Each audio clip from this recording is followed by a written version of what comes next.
Uniform electric field में dipole रख दिया, डायपोल एच पी लिस्ट। सबसे पहले टॉर्क बताओ क्या होगा, टॉर्क लगेगा कि नहीं लगेगा, क्या टॉर्क जीरो हो सकता है? टॉर्क जीरो नहीं होगा, तो फिर क्या होगा टॉर्क? पी क्रॉस ई। ठीक है, दूसरी बात, क्या एफ नेट जीरो होगा? एफ नेट जीरो होगा, जरूरी है होगा, वरना टॉर्क ऐसे नहीं लगेगा जैसे तुमने कपलिंग से निकाल लिया। तो एफ नेट हमेशा ही जीरो होगा। एफ नेट जीरो होने का मतलब क्या है? हाँ, acceleration of centre of mass zero है, मतलब वो डिस्प्लेसमेंट नहीं कर सकता। कौन सी? लीनियर डिस्प्लेसमेंट नहीं कर सकता। तो लीनियर डिस्प्लेसमेंट अगर कर रहा है तो वो उसी रेट से करता रहेगा, और अगर रुका हुआ है तो रुका रहेगा, एक्सेलरेट नहीं करेगा, मतलब रफ्तार में उसमें मोमेंटम में कोई चेंज नहीं आएगा। तो पी, अब ये चलो ठीक है, मोमेंटम नहीं लिख रहा है यहाँ पे, वरना फिर तुम इससे डायपोल और मोमेंटम कंफ्यूज कर जाओगे। अच्छा, फिर एफ नेट के बाद हमने पढ़ा पोटेंशियल एनर्जी। अब मैं पोटेंशियल एनर्जी किसके लिए लिख रहा हूँ? इलेक्ट्रिक फील्ड के लिए लिख रहा हूँ, तो बताओ कितनी लिखी जाएगी? Minus P dot, scalar quantity vector quantity? Scalar quantity. ठीक है, ये मिनिमम कितनी होगी, मैक्सिमम कितनी होगी? प्लस पी, और 90 डिग्री पे कितनी होगी? Zero. Change in potential energy क्या होगी? You final minus you initial, आगे माइनस।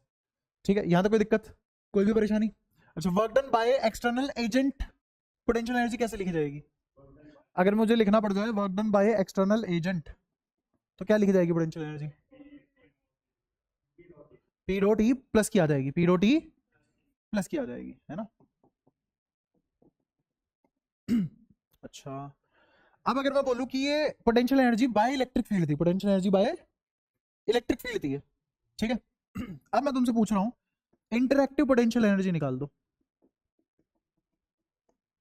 बताओ कितनी होगी? पी डॉट ई प्लस का कि माइनस का? प्लस का पी डॉट ई। ठीक है, अब इन तीनों में से कुछ तो गलत है, क्योंकि लास्ट टाइम मैंने तुम्हें जो पढ़ाया था वो ये पढ़ाया था कि जो मुझे वर्क डन करना पड़ रहा है डायपोल पे अंदर लाने के लिए वो नेगेटिव था। तो work done by external agent negative आ रहा था हमारा। तो work done by external agent अगर नेगेटिव है तो इंटरेक्टिव पोटेंशियल एनर्जी भी नेगेटिव है। तो डायपोल की जो इंटरेक्टिंग पोटेंशियल एनर्जी है वो माइनस पी थी। आई बात समझ में? तुमने ये दोनों गलत लिखवाए हैं। अब खुद देख लो, 2 दिन से एक ही चीज पढ़ रहे हो तुम, तब भी सही ना बता पा रहे।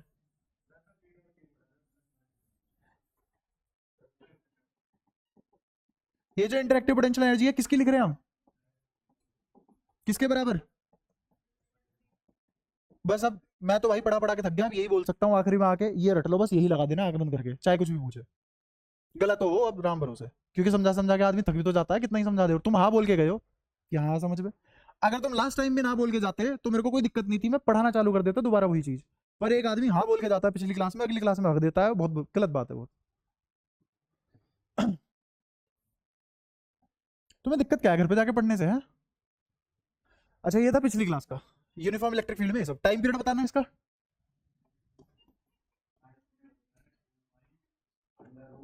हाँ। ओमेगा, ओमेगा कटा नहीं था?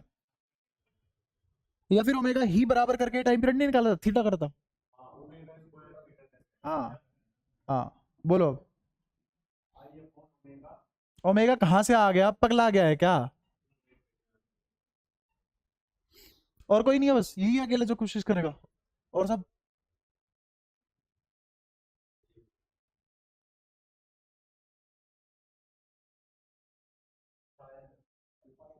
अल्फा आएगा। हम्म, और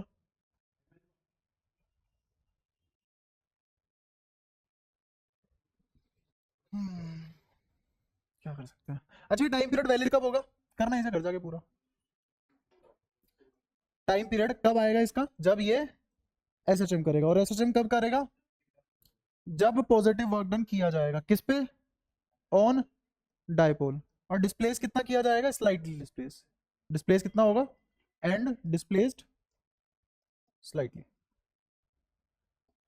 ये बस ये 4 बातें थी जो हमने लास्ट क्लास में और उससे पिछली क्लास में पढ़ी है। पिछली 2 क्लास में बस ये 4 बातें पढ़ी है हमने, और कुछ नहीं पढ़ा है। ठीक है। फिर आते हैं हम नॉन यूनिफॉर्म अगर हो जाए electric field. Non uniform electric field के अंदर क्या रखने वाले हैं, dipole in non uniform electric field. इसमें हम कुछ ज्यादा खास कह नहीं सकते, मोस्टली अजम्पशन के बेसिस पे काम होगा, क्योंकि नॉन यूनिफॉर्म इलेक्ट्रिक फील्ड है, मुझे क्या पता कहाँ कैसा होगा, कितना बदल गया। यहाँ पे तो यूनिफॉर्म तो सारी बातें की जा सकती थी, क्योंकि कम से कम एक क्वांटिटी तो धोखा नहीं दे रही। यहाँ पे इलेक्ट्रिक फील्ड हर पॉइंट पे अलग अलग है, बदल रहा है। तो इस केस में क्या होगा, सबसे पहले टॉर्क बताओ, टॉर्क किसके बराबर, टॉर्क भी नहीं, पहले एफ नेट बताओ, क्या यहाँ पे एफ नेट जीरो होगा, जीरो हो भी सकता है और नहीं भी हो भी सकता है और नहीं भी। तो बेस्ट क्या लिख सकते हैं हम, मे नॉट बी जीरो, हो भी सकता है और नहीं भी, है ना। खुले दिल से हम कोई बात यहाँ नहीं बोल सकते, क्योंकि हमें पता ही नहीं इलेक्ट्रिक फील्ड कहाँ है, कैसा है। अच्छा, टॉर्क किसके बराबर होगा, यहाँ भी टॉर्क पी क्रॉस ई के बराबर होगा। तीसरा, अगर पोटेंशियल एनर्जी लिखी जाए तो कौन सी पोटेंशियल एनर्जी लिख रहा हूं मैं, interacting potential energy of dipole. तो ये क्या लिखा जाएगा, माइनस पी डॉट ई। यहां पे जो ई लिखा हुआ है और यहां पे जो ई लिखा हुआ है, ये दोनों ही ई कहां एज्यूम किए जाते हैं, सेंटर ऑफ डायपोल। कहां एज्यूम किए जाते हैं तो assumed to be of centre of dipole. क्या जैसे ही इससे आजू बाजू हो जाओगे, क्या इलेक्ट्रिक फील्ड बदल जाएगा, हाँ क्यों, क्योंकि नॉन यूनिफॉर्म है, वेरिएबल है। कोई दिक्कत यहां तक, ठीक है। तो अगर मुझे फोर्स, मुझे नहीं पता कि जीरो है कि नहीं, अगर नॉन जीरो हुआ, अगर मेरा फोर्स नॉन जीरो हुआ, इफ नॉन जीरो, तो कैसे निकालोगे, किसी को कोई आइडिया, अगर मेरा फोर्स नॉन जीरो है तो कैसे निकलेगा, ये भी मैं तुम्हें बहुत टाइम से पढ़ाता हुआ आ रहा हूँ। हाँ, एफ बराबर किसके बराबर आएगा, माइनस डेल्टा यू। ये क्या है, potential gradient, potential energy gradient, basically potential energy gradient. याद आया, जैसे इलेक्ट्रिक फील्ड किसके बराबर होता है, पोटेंशियल ग्रेडियंट के बराबर होता है, ऐसी फोर्स किसके बराबर होता है, पोटेंशियल एनर्जी ग्रेडियंट के बराबर होता है। अच्छा, ये जो डेल्टा यू लिखा हुआ है, इसको ओपन करेंगे तो क्या लिखा जाएगा, माइनस बाहर अंदर D you by D x I cap, और डी यू या del, del partial derivative, del you by del x I cap plus del you by del Y J cap plus del you by del Z K cap, ऐसे करके लिखा जाएगा। यहाँ तक कोई दिक्कत, पक्की बात है, ठीक है। तो ये सारी बातें किसकी है, नॉन यूनिफॉर्म इलेक्ट्रिक फील्ड के बारे में। जैसे एक छोटा सा क्वेश्चन इस पे करा देता हूं मैं, खुश हो जाओगे तुम भी, पता नहीं होगे कि नहीं। इलेक्ट्रिक फील्ड है एक्स आई cap, Y J cap, Z K cap. क्या ये एक ऐसा इलेक्ट्रिक फील्ड है जो तीनों दिशाओं में बदल रहा है, तो हर जगह अलग अलग हो गए, हर कोऑर्डिनेट पे अलग होगा, हर पॉइंट पे अलग होगा, ठीक है। अच्छा, और तुम्हें डायपोल दिया है आई कैप माइनस जे कैप, कहाँ रखा हुआ है, ये एट 1,1 पे रखा हुआ है, ठीक है। तो तुम्हें निकालना है टॉर्क एंड फोर्स, ये निकालना है। बुद्धिमानी चालू करते हैं। सबसे पहले अगर मैं टॉर्क निकालूं तो वो किसके बराबर होगा, पी क्रॉस ई, बहुत आसान है ना। अच्छा, अब पी क्रॉस ई कैसे निकालेंगे, पी कितना है, आई माइनस जे कैप क्रॉस ई। देखो, ई है एक्स आई cap plus Y J cap plus Z K cap. जो भी ई होता है वो कहां मानते हैं हम, एट सेंटर ऑफ डायपोल। इसमें तो कोई दिक्कत नहीं है, पक्का, तो रख दो इसको। तो ये आ जाएगा एक्स आई cap Y J cap plus Z. कोई परेशानी यहां तक, क्रॉस प्रोडक्ट जब करते हैं तो आई क्रॉस आई जीरो, आई क्रॉस आई जीरो, आई क्रॉस आई, भाई साहब जिंदगी में यार कभी तो पढ़ लो। बोलो ये कितना होता है, ये, और अगर दोनों के दोनों सेम ही वेक्टर है तो इसका मतलब दोनों 0 डिग्री पे है। थीटा कितना, तो टोटल आंसर कितना आया, तो दिख नहीं रहा आई क्रॉस आई जीरो है, ऐसी जे क्रॉस जे के क्रॉस के। भाई यही पढ़ाता रह जाऊंगा तुम्हें, 12वीं 3 बार हो जाएगी लोगों की, तुम यही पढ़ते रहोगे। आई क्रॉस आई जीरो, आई क्रॉस जे के, और वाई था ही आगे, फिर आई क्रॉस के जे, कोई दिक्कत, ठीक है, आई क्रॉस के इज प्लस का जे, फिर माइनस जे क्रॉस आई। अब ध्यान से सुनना, तुमने यहां कहा आई क्रॉस जे प्लस का के था, आई क्रॉस जे प्लस का, तो जे क्रॉस आई माइनस के, और एक माइनस ये आगे लगा हुआ है, फिर से प्लस के। कोई परेशानी, पक्का, ठीक है। अच्छा, फिर क्या करेंगे, किससे मल्टीप्लाई करेंगे, जे क्रॉस जे जीरो, फिर जे क्रॉस के कितना होगा आई, तो कितना हो जाएगा माइनस का आई जेड। बता, कोई परेशानी, सारी बातें क्लियर है, ठीक है। अब इन दोनों को तो जोड़ सकता हूं ना, 2y के कैप लिखा जा सकता है, इसको जेड जे कैप लिखा जा सकता है, माइनस आई जेड लिखा जा सकता है, ठीक है, जो भी लिख ले। अब मेरे को ये बताओ जेड के कोऑर्डिनेट क्या है, 0, तो ये भी 0, ये भी 0, क्यों? क्योंकि इलेक्ट्रिक फील्ड कहां मान के रखते हैं हम, 1,1 पे, और y की जगह क्या आ जाएगा, 1, तो आंसर कितना आ गया, कोई दिक्कत? अब मैं तुम्हें एक और चीज बताता हूं, तुम इसको बहुत आसान तरीके से भी कर सकते थे, इतनी मेहनत करने की जरूरत ही नहीं थी। तुम क्या करते सीधा सीधा, तुम ये करते कि उसने मुझे पी क्रॉस ही करने को बोला है, तो पी कितना है, आई माइनस जे, कोई परेशानी? हमें पता है ये इलेक्ट्रिक फील्ड है तो सेंटर ऑफ डायपोल पे ही ना, ये रहा सेंटर ऑफ डायपोल, तो इस पॉइंट पे, इस कोऑर्डिनेट पे इलेक्ट्रिक फील्ड कितना होगा, इस कोऑर्डिनेट पे इलेक्ट्रिक फील्ड कितना होगा, रख दो, तो कितना आ जाएगा, आई कैप प्लस जे कैप, क्रॉस आई कैप प्लस जे कैप। अब देखना कितना आएगा, आई क्रॉस आई 0, आई क्रॉस जे प्लस का के कैप, फिर माइनस जे क्रॉस आई प्लस का के कैप, और जे क्रॉस जे 0, तो कितना आ गया 2 के कैप, खत्म, ठीक है। बट एक इंसान जो बिल्कुल ही फॉर्मल तरीके से जा रहा है और एक जो इनफॉर्मल तरीके से जा रहा है, वो इनफॉर्मल तरीके से तब जाता है जब वो फॉर्मल से बोर हो जाता है, और वो कब बोर हो जाता है फॉर्मल से, जब उसे चीजें आती होती है, जबरदस्ती करनी पड़ती है, ठीक है। तो इतना तुम्हें अच्छे से आना चाहिए। अच्छा, टॉर्क निकल गया अभी अपना, क्या निकल गया, टॉर्क। अब हमें निकालना है फोर्स। फोर्स कैसे निकालते हैं, एक ही फॉर्मूला ले देंगे फोर्स का, और तो कोई फॉर्मूला ही नहीं। उसके लिए मुझे क्या चाहिए होगा, इस डेल्टा यू के लिए क्या चाहिए होगा, यू खुद, यू भी तो चाहिए होगा ना, यू कहां से निकाल के लाएंगे, और minus P dot E, interacting potential energy minus P dot E. तब ठीक है तेरी, क्या हुआ एकदम अचानक से, ये आई जे कहां से आ रहे हैं, ये पता नहीं लग रहा कुछ, तो क्या कर रहा था ऐसा, तो एक दिन और जाग ले, क्या दिक्कत है।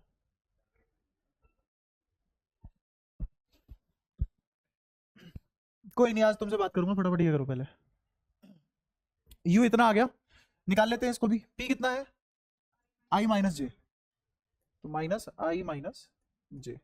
अच्छा, ई कितना है, डॉट लगा हुआ है बीच में, ई कितना है, एक्स आई cap plus Y J cap plus Z J के कैप। क्या इसमें ये कोऑर्डिनेट रख दूं, मैंने बोला था कि इलेक्ट्रिक फील्ड कहां होता है, सेंटर ऑफ डायपोल पे, मैंने कभी ये बोला potential energy centre of dipole की लेंगे, नहीं, पोटेंशियल एनर्जी तो इंटरेक्टिव लेंगे ना, तो इंटरेक्टिव पोटेंशियल एनर्जी पे सिर्फ जरूरी है सेंटर की बात हो, इसलिए मुंह फाड़ के यहाँ पे कोऑर्डिनेट मत रख देना, ठीक है। मुझे बताया तुम्हें आसान बात समझाओ या डायरेक्ट बढ़िया बात समझाओ, समय तुम 4 घंटे ही लेते हो, तो मैंने डायरेक्ट ही बढ़िया क्वेश्चन करा दिया, जिससे सारी कॉम्प्लेक्सिटी डील हो जाएगी एक सही। दोबारा से तुम्हें समझ में आ गया ना, मैंने ई के कोऑर्डिनेट क्यों नहीं रखे, ई के कोऑर्डिनेट इसलिए नहीं रखे क्योंकि पोटेंशियल एनर्जी तो इंटरेक्टिंग पोटेंशियल एनर्जी है ना डायपोल की, वो थोड़ी ना सेंटर की है ना। कभी ऐसे तुमने पढ़ा कि ये डायपोल है, यहाँ इस पॉइंट पे बताओ potential energy, potential energy point पे डिफाइन नहीं होती, किसकी होती है, सिस्टम की होती है, और सिस्टम की इलेक्ट्रिक फील्ड के लिए ये आके करा करो, पहले देख वहां पे रबर के गुटके रखे हुए हैं, ये बेंच के नीचे लगा दियो अगर ज्यादा दिक्कत हो रही है, हो गया। हाँ बस यही होता है शिकायत दूर करने का सबसे बढ़िया रामबाण है, उसको काम बता दो, बैठ जाओ बैठ जाओ, सामने देखो। तो इस पॉइंट पे कोई पोटेंशियल एनर्जी नहीं होगी, पोटेंशियल एनर्जी सिस्टम की होती है, और सिस्टम किसी रीजन में होगा, वॉल्यूम में होगा, तो वहां की इलेक्ट्रिक फील्ड की बात होगी, तो इसीलिए मैं यहाँ पे मुंह फाड़ के कोऑर्डिनेट रख के इलेक्ट्रिक फील्ड नहीं रख सकता, तो यहाँ पे इलेक्ट्रिक फील्ड क्या नहीं लिख सकते हम, हाँ, आई कैप प्लस जे कैप नहीं लिख सकते। तुम्हें याद आएगा ये काटा क्यों मारा है, वरना 3 दिन बाद आ जाओगे मुंह उठा के, ये यहाँ पे ये क्यों नहीं किया था आपने, यहाँ पे तो कर दिया था, है ना। बता क्या लिखूं, तुम लिखवाओ जो लिखवाना है, बोल के लिखूं, ऐसा क्या लिखूं जो तुम्हें याद रह जाए,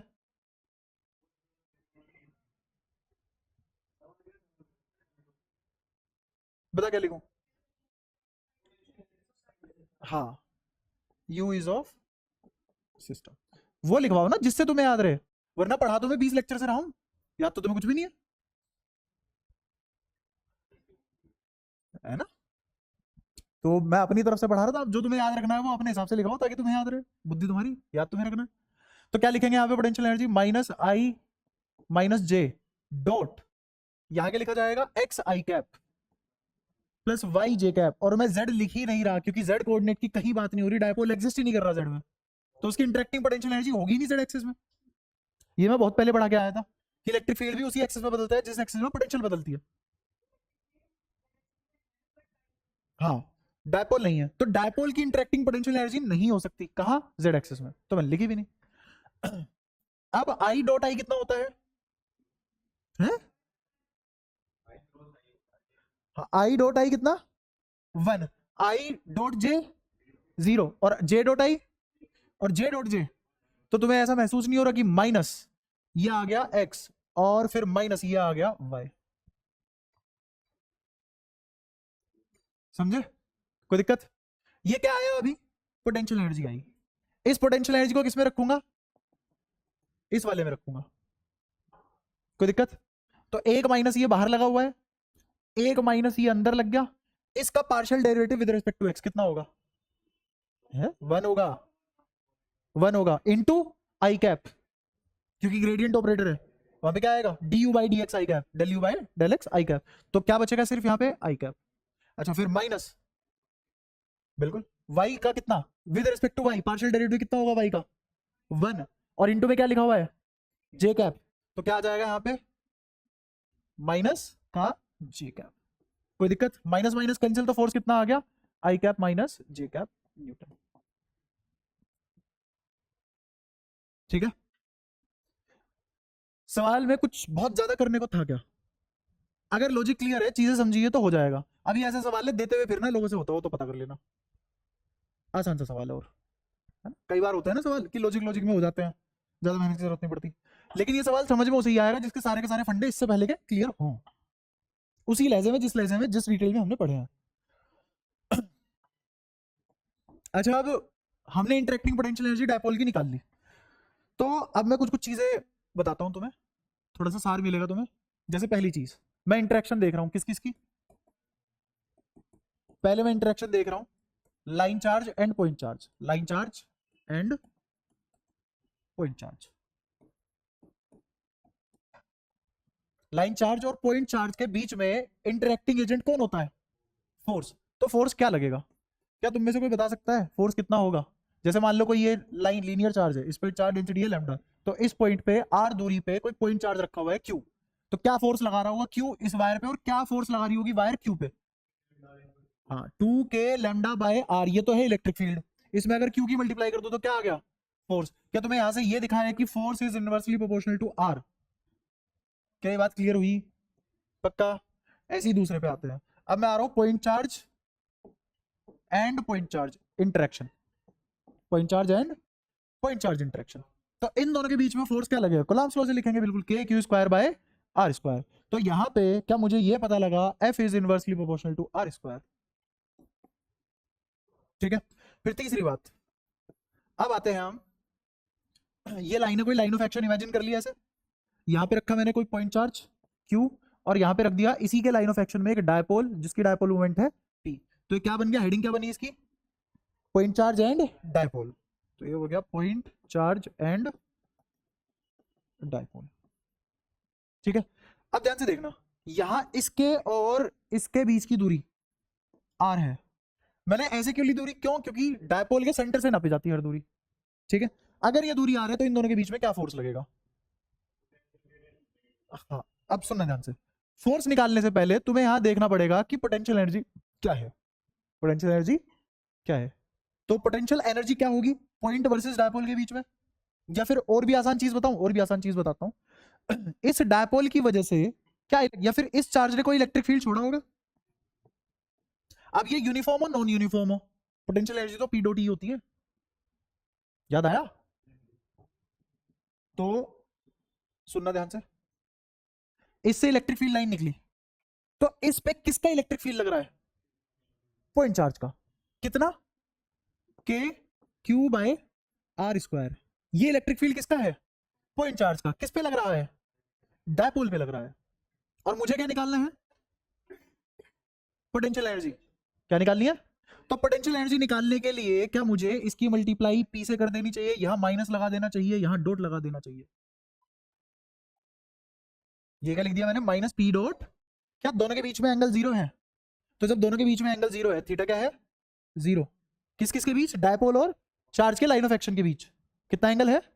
जीरो। या फिर ये भी बोल सकते हो डायपोल और इलेक्ट्रिक फील्ड के बीच का एंगल इज जीरो। तो बताओ क्या यू आ जाएगा माइनस पी के क्यू बाय आर स्क्वायर। ये अभी क्या निकाला है मैंने, यू, फोर्स निकालना भी बाकी है। तो फोर्स कैसे निकलेगा, फोर्स किसके बराबर होता है, माइनस डेल यू। क्योंकि अभी सिर्फ एक ही डायमेंशन में खेल रहे हैं, आर में ही खेल रहे हैं, तो मैं क्या इसको ये भी लिख सकता हूं, minus d you by d r into r cap.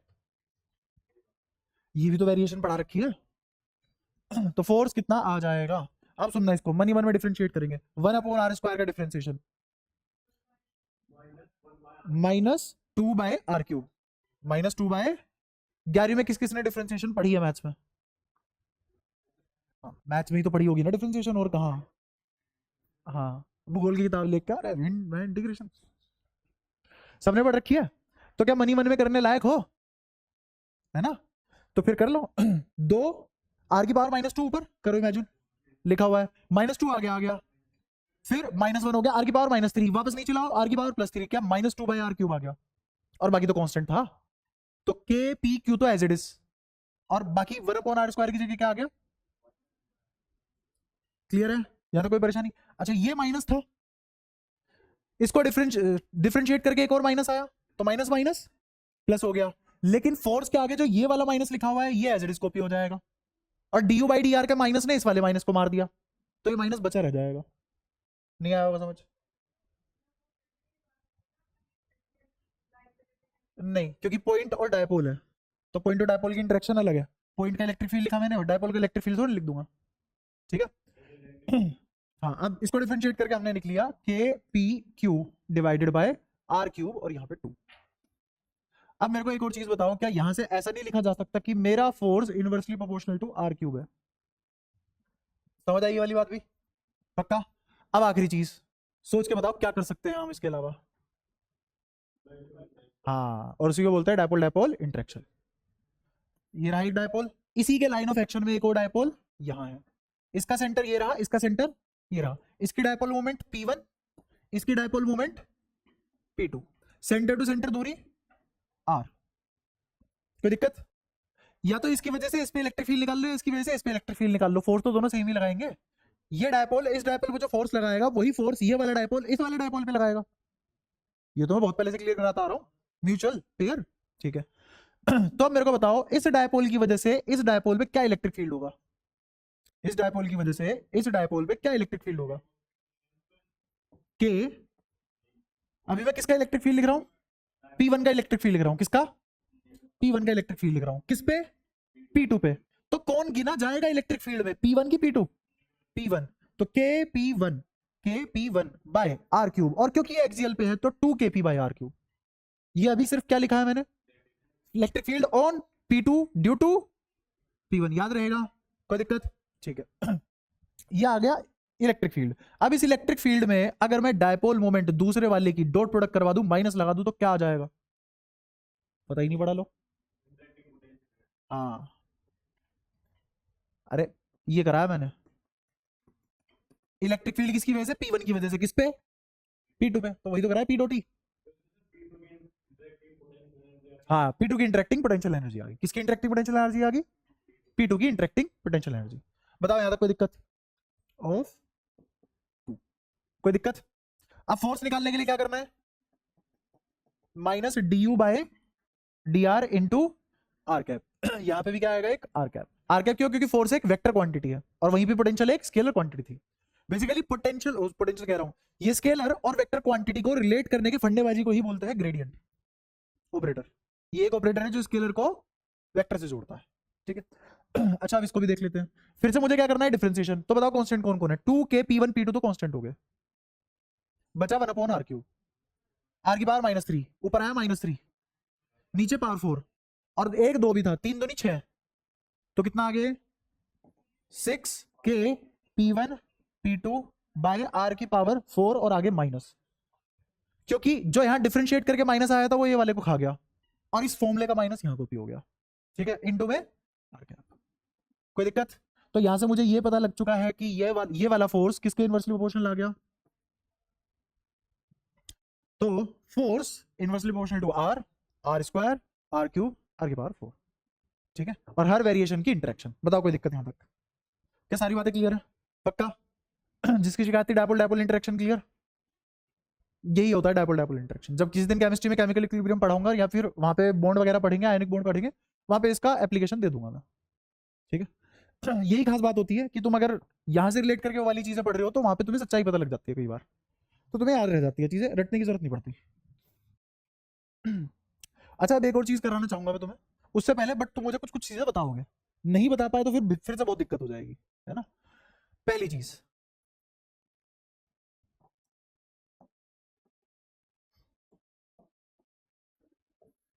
ये एक शेल है। शेल मतलब समझते हो? हाँ, खोखला, खोखला गोला, खोखलापन कौन है? शेल की बात चल रही है। इस शेल में सेंटर पे पोटेंशियल कितना होता है? के क्यू बाय ए। अगर इसका रेडियस ए है, इस पॉइंट पे कितना होगा? इस पॉइंट पे कितना होगा?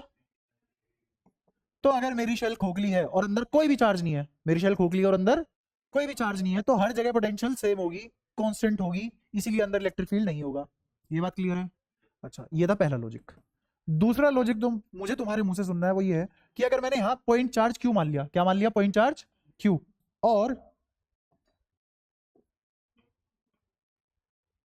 फिर से एक शेल ली, उसके सेंटर पे रख दिया चार्ज, शेल ली और उसके सेंटर पे रख दिया चार्ज, तो अब तुम बताने वाले हो इस शेल के इस पॉइंट पे अगर इसका रेडियस ए है तो क्या पोटेंशियल लिखी जाएगी? के क्यू बाय ए। कोई परेशानी? ताकि तुम इन दोनों को कंफ्यूज ना करो तो मैं ए की बजाय रेडियस बी ले लेता हूं, इसका चलेगा? तो ये क्या लिखा जाएगा? K Q by B. कोई दिक्कत? पक्का? ठीक है। यहां कितनी होगी पोटेंशियल? हाँ, जो दूरी होगी। तो इसका मतलब क्या है? अच्छा, इस वाले पॉइंट पे कितनी होगी पोटेंशियल? इस पॉइंट पे? ऐसा क्यों? एक के पोटेंशियल सरफेस होता है किसी भी पॉइंट चार्ज के लिए, कोई भी शेल, किसी भी पॉइंट चार्ज के लिए कोई भी शेल इक्विपोटेंशियल सरफेस होती है। तो इसका मतलब हर शेल पे, हर शेल पे सभी पॉइंट पे पोटेंशियल सेम होगी। अब मैंने शेल छोटी कर दी, कोई तो एक ऐसी शेल होगी ना जो इससे पास हो रही होगी, तो उस शेल पे जो पोटेंशियल बनेगा वो इस पॉइंट पे पोटेंशियल आ जाएगा। और अब इस शेल की हर पॉइंट पे सेम पोटेंशियल आएगा। मान लो अगर ये दूरी कितनी होती है, ये दूरी होती सी, तो यहाँ पे क्या आ जाता? के क्यू बाय सी। के दोनों पॉइंट क्लियर है? पक्का? अच्छा, अब तीसरे पॉइंट पे आते हैं।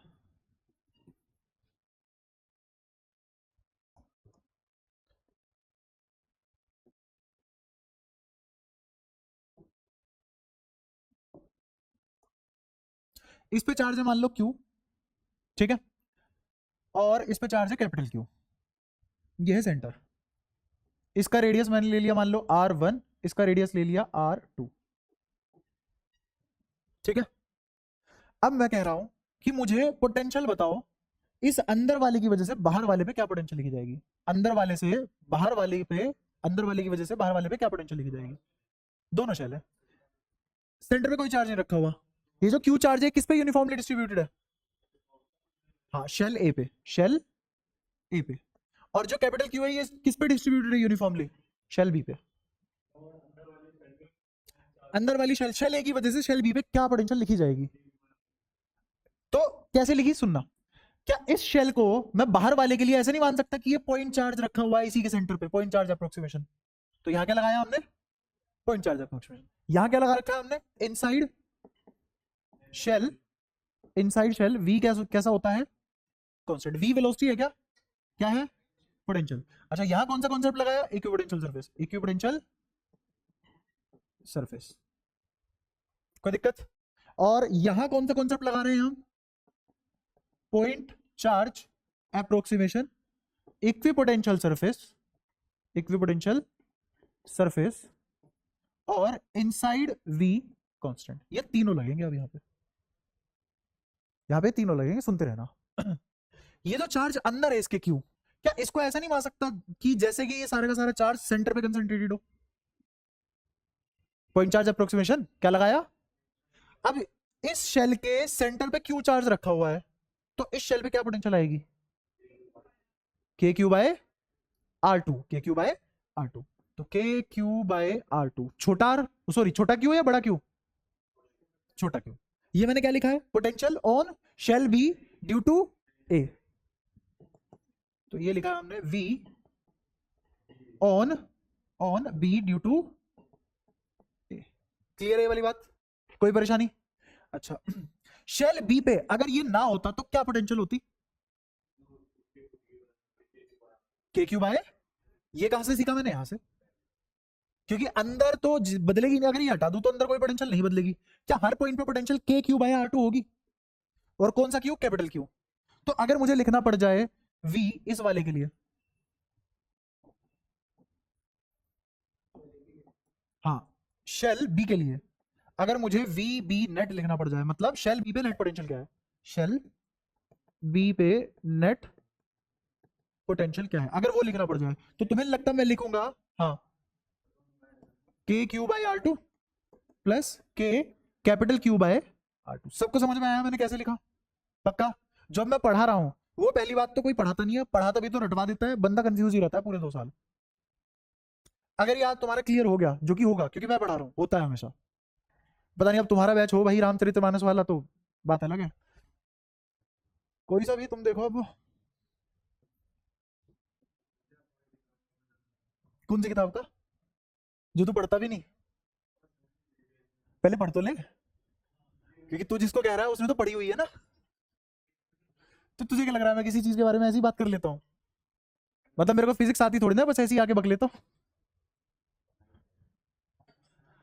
तो नेट पोटेंशियल निकालनी है मुझे ए पे, उससे पहले मुझे क्या निकालना पड़ेगा? ए पे खुद की वजह से क्या पोटेंशियल होगी? तो ए के अंदर पोटेंशियल कांस्टेंट होगी, और जो अंदर होगी वही बाहर होगी, सरफेस पे, वही सेंटर पे होगी। तो ए पे खुद की वजह से क्या पोटेंशियल लिखी जाएगी? के छोटा क्यू बाय आर वन, के छोटा क्यू बाय आर वन, के छोटा क्यू बाय आर वन। अच्छा, इस बाहर वाली शेल की वजह से इस पे क्या पोटेंशियल होगी? अब सुनना, ये शेल बी की वजह से इस पॉइंट पे क्या पोटेंशियल होगी? के क्यू बाय आर टू। क्यों? क्योंकि ये इनसाइड वाला पॉइंट है, शेल के अंदर पोटेंशियल कांस्टेंट होती है। जैसे बताओ इस पॉइंट पे क्या पोटेंशियल है, ऐसे ही इस पॉइंट पे क्या पोटेंशियल है? K capital Q by are two. इस पॉइंट पे पोटेंशियल क्या है? इस पॉइंट पे पोटेंशियल क्या है? K capital Q by are two. इसकी तो गिन ली ना मैंने। अरे भाई स्केलर क्वांटिटी है पोटेंशियल, वेक्टर क्वांटिटी नहीं है। ये जोड़ ली मैंने, अब किसका जोड़ना है मेरे को अलग से? बाहर वाले का। तो बाहर वाले की वजह से इनसाइड स्पेस में हर जगह पोटेंशियल सेम होगी। ये पढ़ा रखा है, प्रूफ भी करवा रखा है ना? अच्छा, तो इस पॉइंट पे कितनी होगी पोटेंशियल? इस पॉइंट पे कितनी? इस पॉइंट पे कितनी? तो इसका मतलब कितनी है इस ए पे? बी की वजह से ए पे कितनी पोटेंशियल है? K capital Q by two, sorry two कह रहा हूं, आर टू। ये पोटेंशियल किसकी वजह से किस पे लिखी है? हाँ बिल्कुल, potential on shell a due to shell b. भाई तुम पहुंचे हुए इंसान हो, बहुत एहतियात के साथ कराता हूँ मैं तुम्हें चीजें। ये सारी बातें समझ आई? पक्का?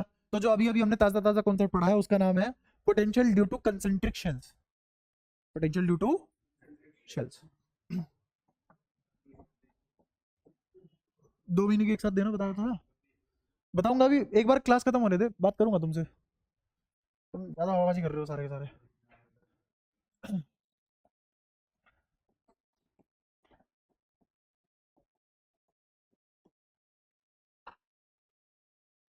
अब तुम बताओगे, ठीक है?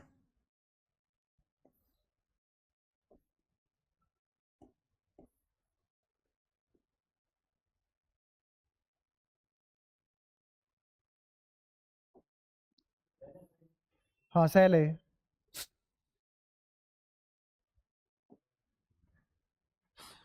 यार ये पूछने वाली बात है, बता, मैंने ऊपर हेडिंग में डाला है, फिर तो मैं थोड़े से मजे ले ही लूंगा ना।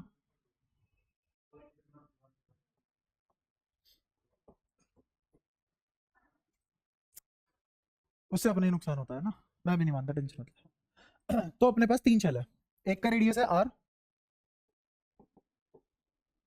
इसको भी थोड़ा सा बढ़िया बना लेते हैं।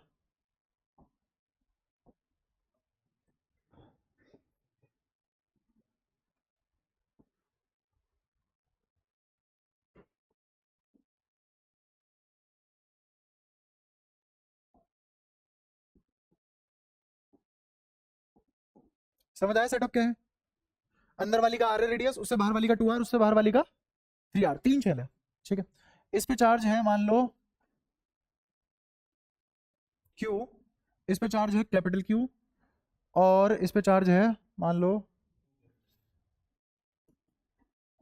माइनस 2q, या फिर ऐसा भी नहीं, रुको, इस पे मान लो 2q और इस पे मान लो माइनस q और इस पे मान लो प्लस q। ठीक है, ये शेल A, ये शेल B, ये शेल C। ठीक है, सवाल बताइए तुम्हें क्या निकालना है। तुम्हें सबसे पहले निकालना है VA, फिर तुम्हें निकालना है VB, फिर तुम्हें निकालना है VC। समझ आया सवाल क्या है? हाँ ऐसे ही बताओगे, और कैसे बताओगे, और कैसे बताया जाता है?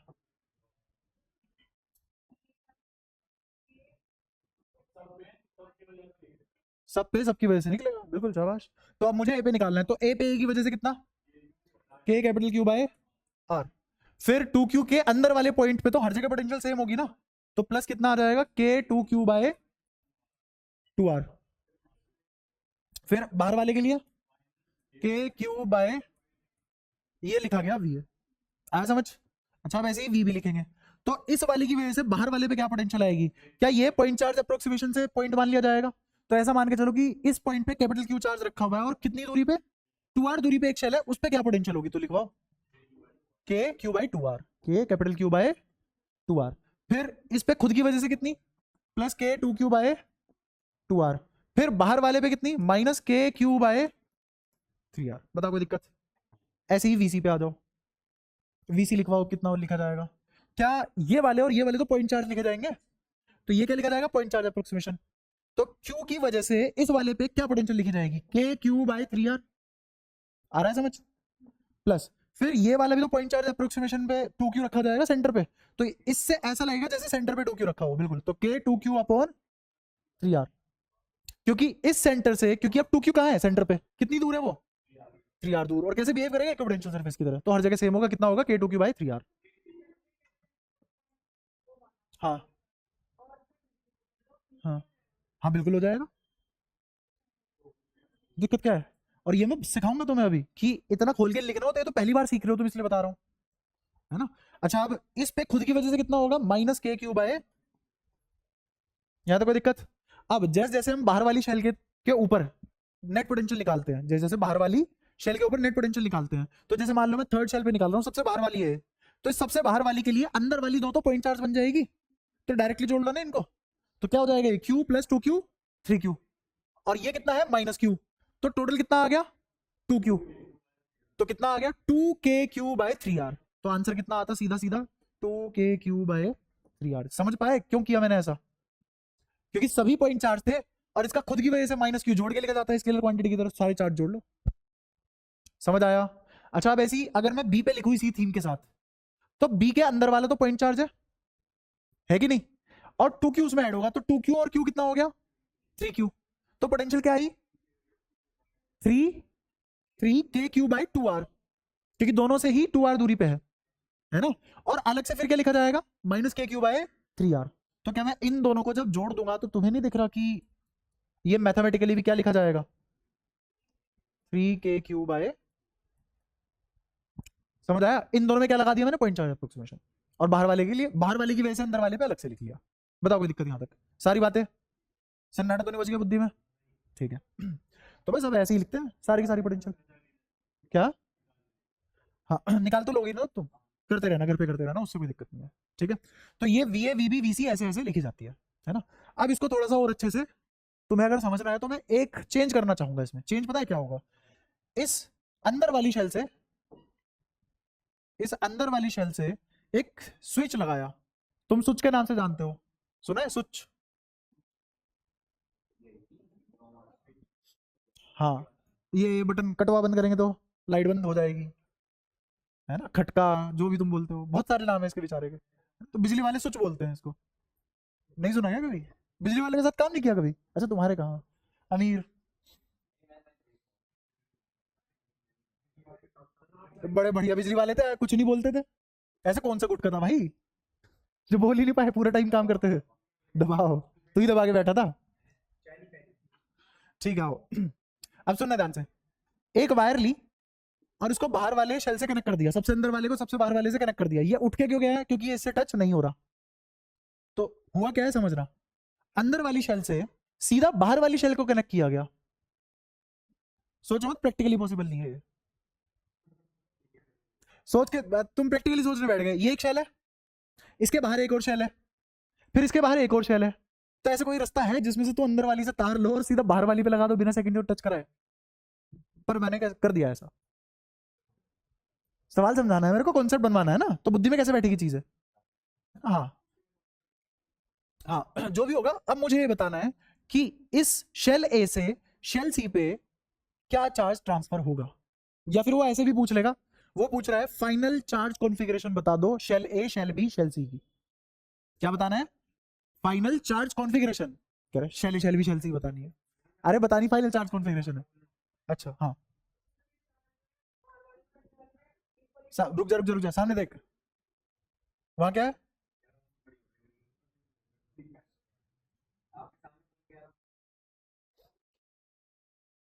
भाई साहब देख लो, नन्हे मुन्ने से फूल हो, ऐसा ना हो बिज जाओ किस दिन मेरे हाथों।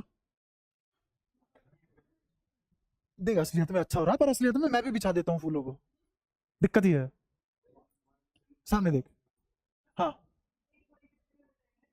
इक्वली डिस्ट्रीब्यूट हो जाएंगे चार्जेस। अच्छा चलो एक और कॉन्सेप्ट बताता हूँ तुम्हें, शायद तुम्हारे लिए ज्यादा हो गया।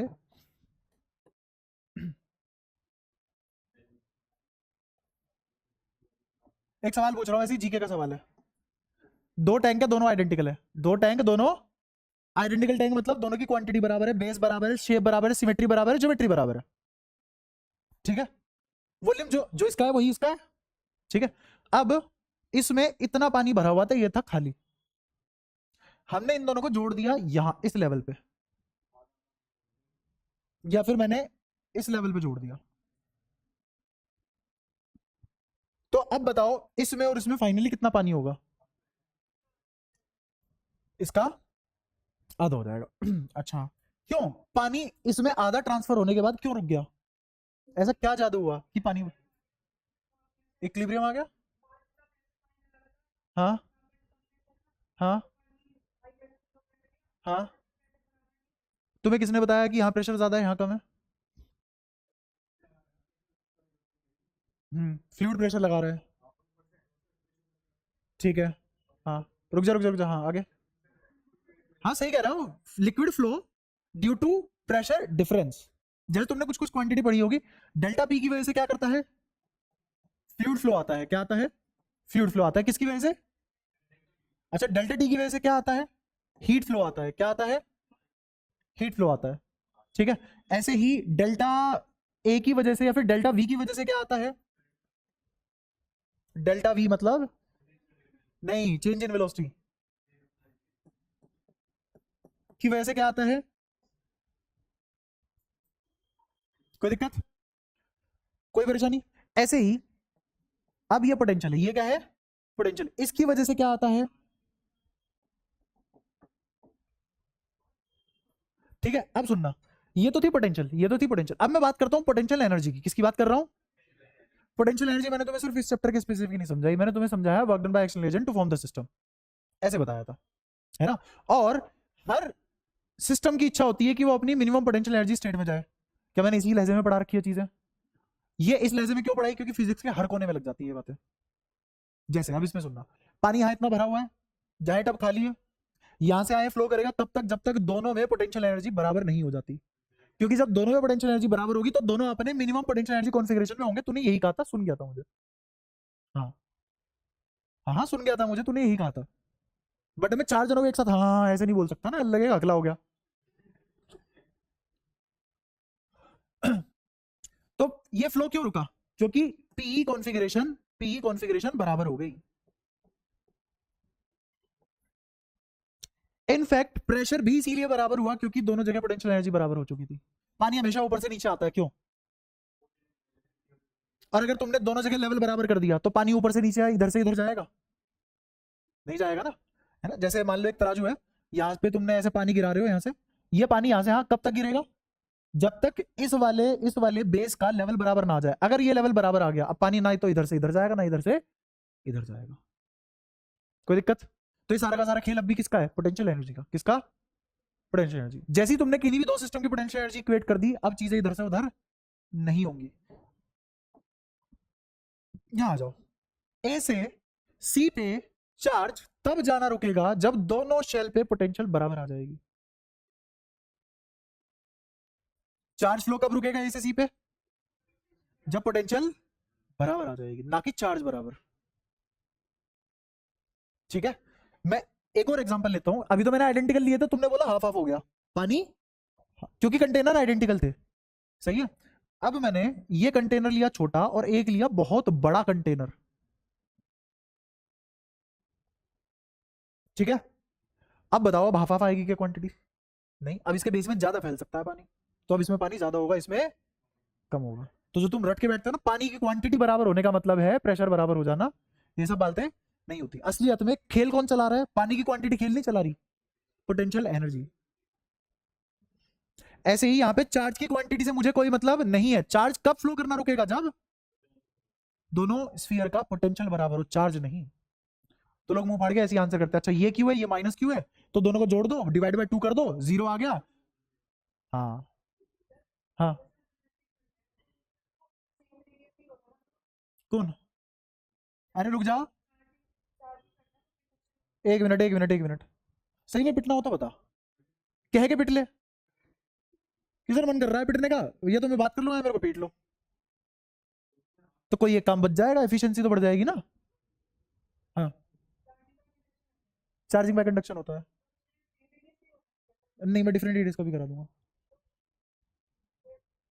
तो चार्ज कैसे फ्लो करेगा? रेडियस के रेशियो में फ्लो करेगा। अब मैं प्रूव करा दूंगा वो चीज, ठीक है। वो मैं खुद से कराता, लेकिन वो मैं कराऊंगा जब कंडक्टर पढ़ाऊंगा। लास्ट टॉपिक तुम्हारा कंडक्टर और शील्डिंग, यही दो है बस, ये कराने के बाद। हाँ तू बता, पूछ अब। सॉलिड कंडक्टर, मेरे पास दो कंडक्टर है, एक मान ले कॉपर की बोल है और दूसरी भी कॉपर की बोल है, बट दूसरे वाली कॉपर की बोल का रेडियस 2r है। अब चार्ज कब फ्लो करना बंद करेगा? जब दोनों की पोटेंशियल बराबर हो जाएंगी, ठीक है। लेकिन अगर दोनों आइडेंटिकल है, दोनों आइडेंटिकल है, इसका मतलब दोनों का रेडियस भी बराबर होगा। अब चार्ज फ्लो करना कब रुकेगा? जब चार्ज आधा आधा बढ़ जाएगा। हाँ, तभी शुरुआत में आइडेंटिकल लेके तुम्हें रटवाया गया कि चार्ज आधा आधा बांट देते हैं। चार्ज आधा आधा नहीं बांटते। कब बांटते चार्ज आधा आधा? जब आइडेंटिकल हो जाए। लेकिन जनरल बात क्या है कि जब पोटेंशियल बराबर हो जाए तब चार्ज फ्लो रुक जाता है। तो सेम आइडेंटिकल बॉडी जब लोगे तो पोटेंशियल कब बराबर हो जाती है? जब क्वांटिटी हाफ हाफ हो जाती है, जैसे यहां हो रही थी ऊपर वाले एग्जांपल में, लेकिन नीचे वाले में तो नहीं हुई। समझ गए? तो क्वांटिटी का आधा आधा हो जाना फ्लो रुकना नहीं होता, पोटेंशियल का बराबर हो जाना फ्लो रुकना होता है।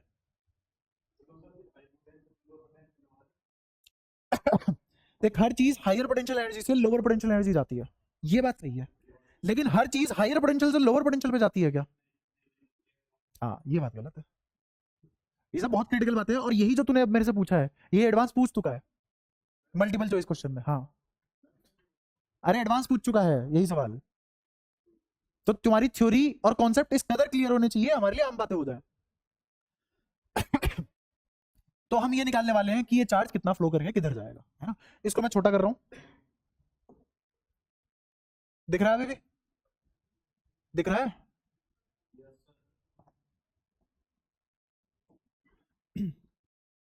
यहां से यहां जाना है, तो मैंने कहा कि इस पे चार्ज मान लिया मैंने क्यू नोट, उड़ गया, कितना चला गया? Q note. तो इस पे कितना फालतू आ गया? माइनस क्यू प्लस, हाँ बोल। मुझे पोटेंशियल बराबर करनी है ना, साइन अपने आप देखेगा वो, है ना। फिर तुम क्या करोगे? यहाँ पे हल्की सी बुद्धि तो अपनी मर्जी से लगा लोगे, फिर आगे गलत बुद्धि लगाते चले जाओगे आखिरी तक। या तो उतनी बुद्धि लाओ कि तुम्हें इतना IQ हो कि तुम फटाफट कर दो। ये कह रहा था कि बाहर से अंदर आना चाहिए ना फ्लो तो चार्ज का, और मैंने मान लिया अंदर से बाहर जा रहा है। मुझे पता नहीं है, अभी तो मेरे पास भी उतनी अकल नहीं है कि मैं ये बताऊं कहां से कहां फ्लो करेगा। मुझे क्या पता किसकी क्या पोटेंशियल है भाई। अगर यहां से देखा जाए तो इसकी पोटेंशियल, इसकी पोटेंशियल और इसकी पोटेंशियल, तो यहां से यहां चीजें फ्लो करेंगी। तो देख, मैंने क्या एज्यूम किया है, मैंने भी अंदर वाले से बाहर वाले की तरफ जाता हुआ एज्यूम किया है। लगा लिया कल? तो कह रहा था यहाँ माइनस क्यू से क्यू क्यों होना चाहिए? चार्ज के हिसाब से तो चीजें देखनी ही नहीं। चार्ज फ्लो किसकी वजह से करता है? इलेक्ट्रिक फील्ड किसकी वजह से फ्लो करता है? अगर कहीं इलेक्ट्रिक फील्ड नहीं है तो चार्ज पे फोर्स लग जाएगा। तुम्हें शायद समझ नहीं आ रहा मैं क्यों इतना प्रैक्टिकली पढ़ा रहा हूँ चीजों को। ध्यान से देखना, एफ बराबर क्या होता है? क्यू इंटू ई। किसके बराबर होता है? क्यू इन, मैंने इलेक्ट्रिक फील्ड मार दिया, चार्ज पे कोई फोर्स लगा लेगा? जब इलेक्ट्रिक फील्ड दिया चार्ज पे फोर्स लगेगा। अगर चार्ज पे फोर्स लगा चार्ज डिस्प्लेस हो जाएगा, चार्ज डिस्प्लेस। बट ये ई खुद कहां से आता है? डेल्टा वी से। ई खुद कहां से आता है? डेल्टा वी से। अगर मेरा डेल्टा वी जीरो तो ई जीरो, तो फोर्स जीरो, तो डिस्प्लेसमेंट जीरो, तो इसका मतलब चार्ज मूवमेंट। तो चार्ज कब मूव करेगा? जब इलेक्ट्रिक फील्ड होगा, कोई फोर्स लगेगी। फोर्स कब लगेगी? इलेक्ट्रिक फील्ड हो। इलेक्ट्रिक फील्ड कब होगा? जब पोटेंशियल चेंज आए। तो potential change is the root cause for the movement of charge. अब आया समझ में? हाँ बोल बोल बोल, इसके बाद भी अगर तेरे पर बच जाते हैं तो कार्टून है। हाँ बोल। अच्छा अच्छा, हाँ आगे बता रहा है। आओ। अच्छा, इस पे चार्ज कितना? इस सेकंड शेल पे तुम दोनों को समझ में आना बंद हो गया, देखिए। हाँ आ रहा है पक्का? और तेरी नींद जागी? Little little. आज का और दिन मांगा था ना तूने मेरे से कि 2 दिन रुक जाओ, फिर उसके बाद पढ़ना चालू कर दूंगा। तो तुम्हारे पेपर खत्म हो जाएंगे, फिर तो पढ़ना। ठीक है, बढ़िया। देख ले, कमिटमेंट है। हाँ, है ना? क्योंकि जुबान आपकी है मौलिक साहब, वजन होना चाहिए। हाँ ठीक है, सामने देखो। अब मैं लिखूंगा पोटेंशियल एट ए। क्या लिखूंगा? बताओ ये क्या लिखा जाएगा? अब चार्ज कितना है ए पे? हाँ शाबाश। फिर क्या लिखा जाएगा? Plus k two q by two r. शाबाश। फिर के के माइनस क्यू प्लस। शाबाश। ये कहाँ की पोटेंशियल लिख दी मैंने? ए की। अब मैं लिखने जा रहा हूँ बी की पोटेंशियल। किसकी लिखने जा रहा हूँ? नहीं, बी की। बी का मेरे को क्या मतलब है? सी वी, वी ए और वी सी बराबर होने चाहिए आपस में। अगर जैसे ही वी ए बराबर वी सी हो गया तो चार्ज का फ्लो रुक जाएगा। तो मैं क्या लिखने जा रहा हूँ? सी की। सी की पोटेंशियल लिखेंगे तो तीनों को जोड़ देता हूँ, है ना?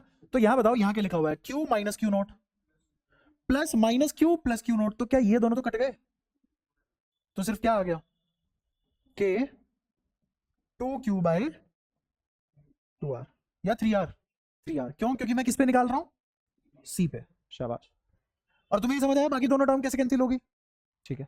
क्या ये मैंने वीसी लिखा है और ये दोनों तो बराबर होने चाहिए, तभी तो चार्ज फ्लो रुकेगा। आई बात समझ? ठीक है। तो अब थोड़ा सा घमासान मचा लेते हैं यहाँ पे। इधर थ्री आर दिख रहा है सबको? यहाँ थ्री आर दिख रहा है। ये टू से टू काट दिया, आर आर कट गए, के से के भी कट गया। तो सेम शक्ल वाले थे उनको तो कॉमन लेके भगा दिया, कट गए वो सारे।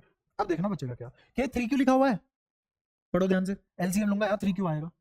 लिखा हुआ है three Q minus three Q not, फिर से प्लस थ्री क्यू। तो अब तक कितना क्यू हो चुका है? Six Q. Six Q minus three Q naught, six Q minus three Q naught. अच्छा ये कितना? Minus Q plus Q naught. तो six Q minus Q five Q.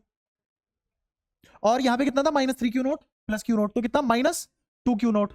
तो अब बताओ क्या लिख दूं? क्या लिख दूं? Five Q minus two Q naught divided by three, divided by three. और इधर भी क्या है? थ्री। कट गए, बराबर। क्या बचा? इसको इधर ले आओ, उसको इधर ले आओ, तो कितना आ गया? थ्री क्यू बराबर प्लस का टू क्यू नॉट। तो क्यू नॉट कितना आ गया? Three q by. अब मैं लिखूंगा फाइनल चार्ज कॉन्फ़िगरेशन। क्या लिखूंगा? तो फाइनल चार्ज कॉन्फ़िगरेशन लिखी जाएगी। पहले बताओ कितना माना है मैंने? क्यू माइनस क्यू नॉट बना माना है। तो क्यू माइनस क्यू नॉट कितना हो जाएगा? बोलो कितना हो जाएगा? Q minus three q by to. तो कितना लिखा गया है? Minus Q by to.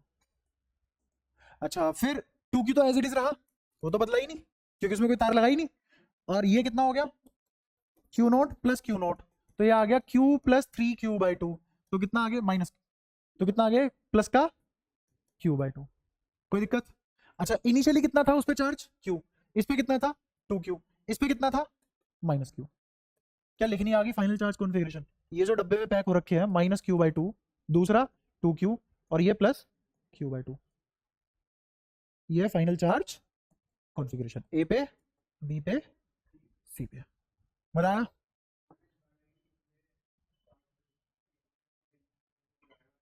हाँ फ्लो चार्ज जाएगा जाएगा, इन दोनों में पोटेंशियल डिफरेंस था इसलिए चार्ज फ्लो कर गया।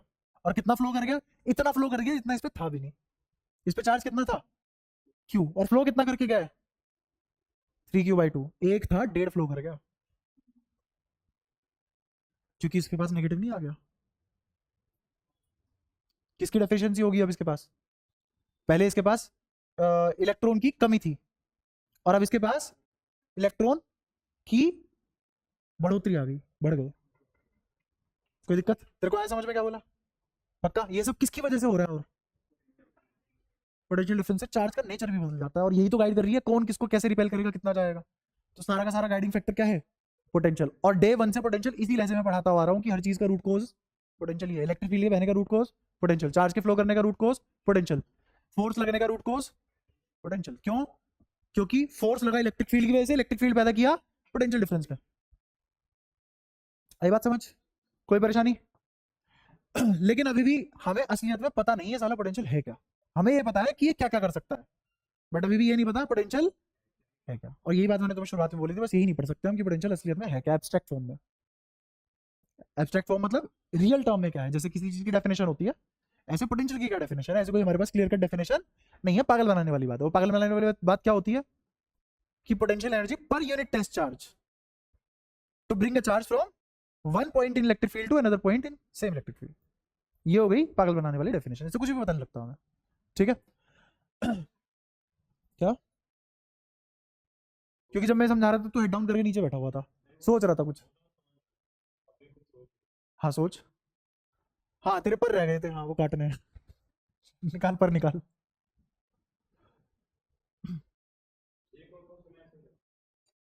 एक और क्वेश्चन, चल बीच में कहीं उड़ता उड़ता करा दूंगा। अभी ये मैं वो पढ़ा देता हूँ तुम्हें, इससे अगला टॉपिक, क्योंकि ऐसे तो तुम कभी खत्म नहीं करोगे चीजें। अब मैं पढ़ाऊंगा तुम्हें सेल्फ एनर्जी। सेल्फ एनर्जी में एक क्वेश्चन ऐसा दे दूंगा जिसमें कॉन्सेप्ट लग जाएगा। ठीक है? हाँ रुक गया।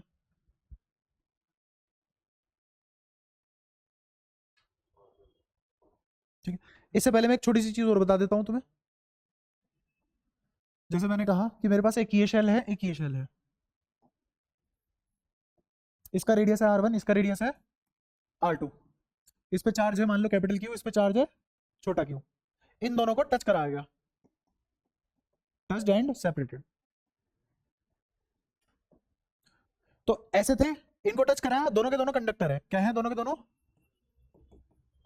कंडक्टर है। दोनों को टच कराया तो कंडक्शन होगी, चार्ज फ्लो करेंगे। कब तक फ्लो करेंगे? जब तक पोटेंशियल डिफरेंस। और जब हटा दूंगा तो दोनों पे क्या अलग अलग चार्ज मिलेंगे? क्यों? क्योंकि चार्ज बह चुका होगा। कितना बह चुका होगा कैसे पता लगेगा? पोटेंशियल से पता लगेगा। सुनना कैसे? इसकी पोटेंशियल बताओ क्या होगी, और इसकी पोटेंशियल KQ/R1। बताओ कोई दिक्कत? हाँ बिल्कुल, ये इन दोनों की पोटेंशियल एनर्जी थी, ये दोनों की पोटेंशियल एनर्जी थी जब दोनों को टच करा, क्या सॉरी पोटेंशियल, ये दोनों की पोटेंशियल थी। जब दोनों को टच कराया गया तो कुछ चार्ज यहां से आया या फिर यहां से किसी न किसी पे आ जाएगा। तो मैं मान के चल रहा हूं कि इसमें से कितना चार्ज इसके पास चला जाएगा, मान लो Q0 चला जाएगा। तो फाइनल कॉन्फ़िगरेशन क्या हो जाएगी? इस पे फाइनल कॉन्फ़िगरेशन हो जाएगी Q-Q0, और इस पे फाइनल कॉन्फ़िगरेशन क्या हो जाएगी? Q plus. अब बताओ पोटेंशियल क्या लिखी जाएगी? क्या लिखी जाएगी? Q प्लस Q0 और बराबर K Q-Q0/R1। क्या K से K कैंसिल हो गया? इसको मैं नाम दे देता हूं Q1, इसको नाम दे देता हूं Q2, चलेगा? तो मेरे को बताओ Q1/Q2 क्या लिखा गया? Q1/Q2 क्या लिखा गया? R2/R1। ये फॉर्मूले से तुम न्यूमेरिकल कर लेते हो कि अगर मेरे पास दो नॉन आइडेंटिकल स्फीयर है तो उनका चार्ज डिस्ट्रीब्यूशन उनके रेडियस के इनवर्स रेशो में बढ़ता है। कोई दिक्कत? आगे समझ? अच्छा अब दूसरी बात कर लेते हैं। अगर ये दोनों आइडेंटिकल होते, अगर ये दोनों आइडेंटिकल होने का मतलब R1 बराबर R2, तो इफ R1 बराबर R2 तो बताओ क्या होता? क्या ये कट के 1 आ जाता? तो Q1/Q2, सीधा 1 लिख दो ना, क्यों फॉर्मेलिटी करनी? तो Q1 बराबर, तो इसी में तुम बोलते हो आधा आधा होके बढ़ जाता है, बराबर होके बढ़ जाता है। वो इसी का एक स्पेशल केस है। ठीक है? कोई दिक्कत? अब बताओ कोई दिक्कत? सारी बातें क्लियर? अब एक और चीज पे आते हैं जिसका नाम है सेल्फ एनर्जी।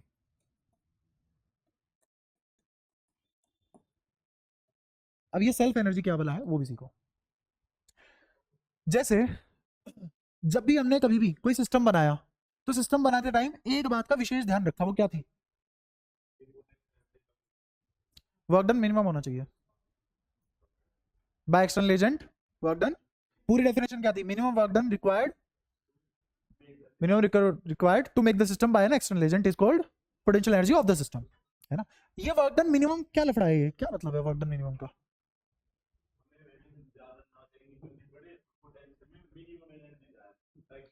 अच्छा, तुम्हें याद हो मैंने कहा था कि बहुत स्लो प्रोसेस है, मैं बहुत धीरे धीरे ला रहा हूँ चार्ज को, दुनिया का सारा समय मेरे पास है खाली बैठ के एकदम, है ना? तो ऐसा करने से क्या फायदा हुआ था हमें? शाबाश, काइनेटिक एनर्जी जीरो थी क्योंकि वी ऑलमोस्ट जीरो था। आया समझ? तो वहां पे हमने काइनेटिक एनर्जी जीरो कर दी थी, क्योंकि अगर काइनेटिक एनर्जी जीरो ना करते तो जो मेरे पास एक्सप्रेशन आता वो क्या आता? Kinetic energy plus potential energy का आता। तो फिर पोटेंशियल एनर्जी कहां से निकाल लूं मैं? और मुझे क्या निकालनी थी? सिर्फ पोटेंशियल। तो मैंने काइनेटिक आने ही नहीं दी, मैंने काइनेटिक आने ही नहीं दी। तो सिर्फ और सिर्फ क्या निकाली मैंने? सिस्टम की पोटेंशियल एनर्जी निकाली, सिर्फ और सिर्फ क्या निकाली? सिस्टम की। लेकिन अगर मैं वहीं पे ही छूट दे देता कि इसके पास कोई वेलोसिटी है, इसके पास कोई वेलोसिटी है, अब धीरे धीरे नहीं हो रहा प्रोसेस, तो क्या अब सिस्टम की टोटल एनर्जी आती, पोटेंशियल एनर्जी नहीं आ पाती?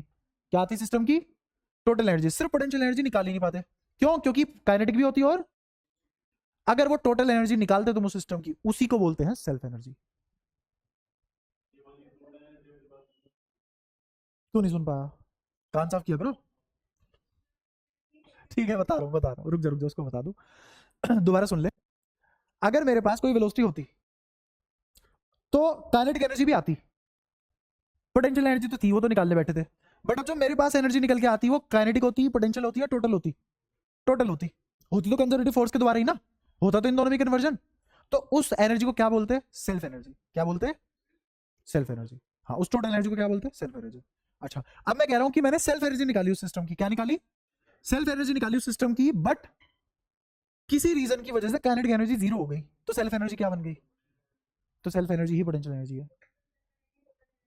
सेल्फ एनर्जी टोटल एनर्जी होती है हर केस में, ठीक है? लेकिन हमारे सिलेबस में ज्यादातर सेल्फ एनर्जी किसके बराबर आ जाती है? अपने आप पोटेंशियल एनर्जी। क्यों? क्योंकि हम काइनेटिक खुद से नहीं आने देते, ध्यान रखते काइनेटिक ना पैदा हो जाए, वेलोसिटी जीरो रहे, ठीक है? आया समझ?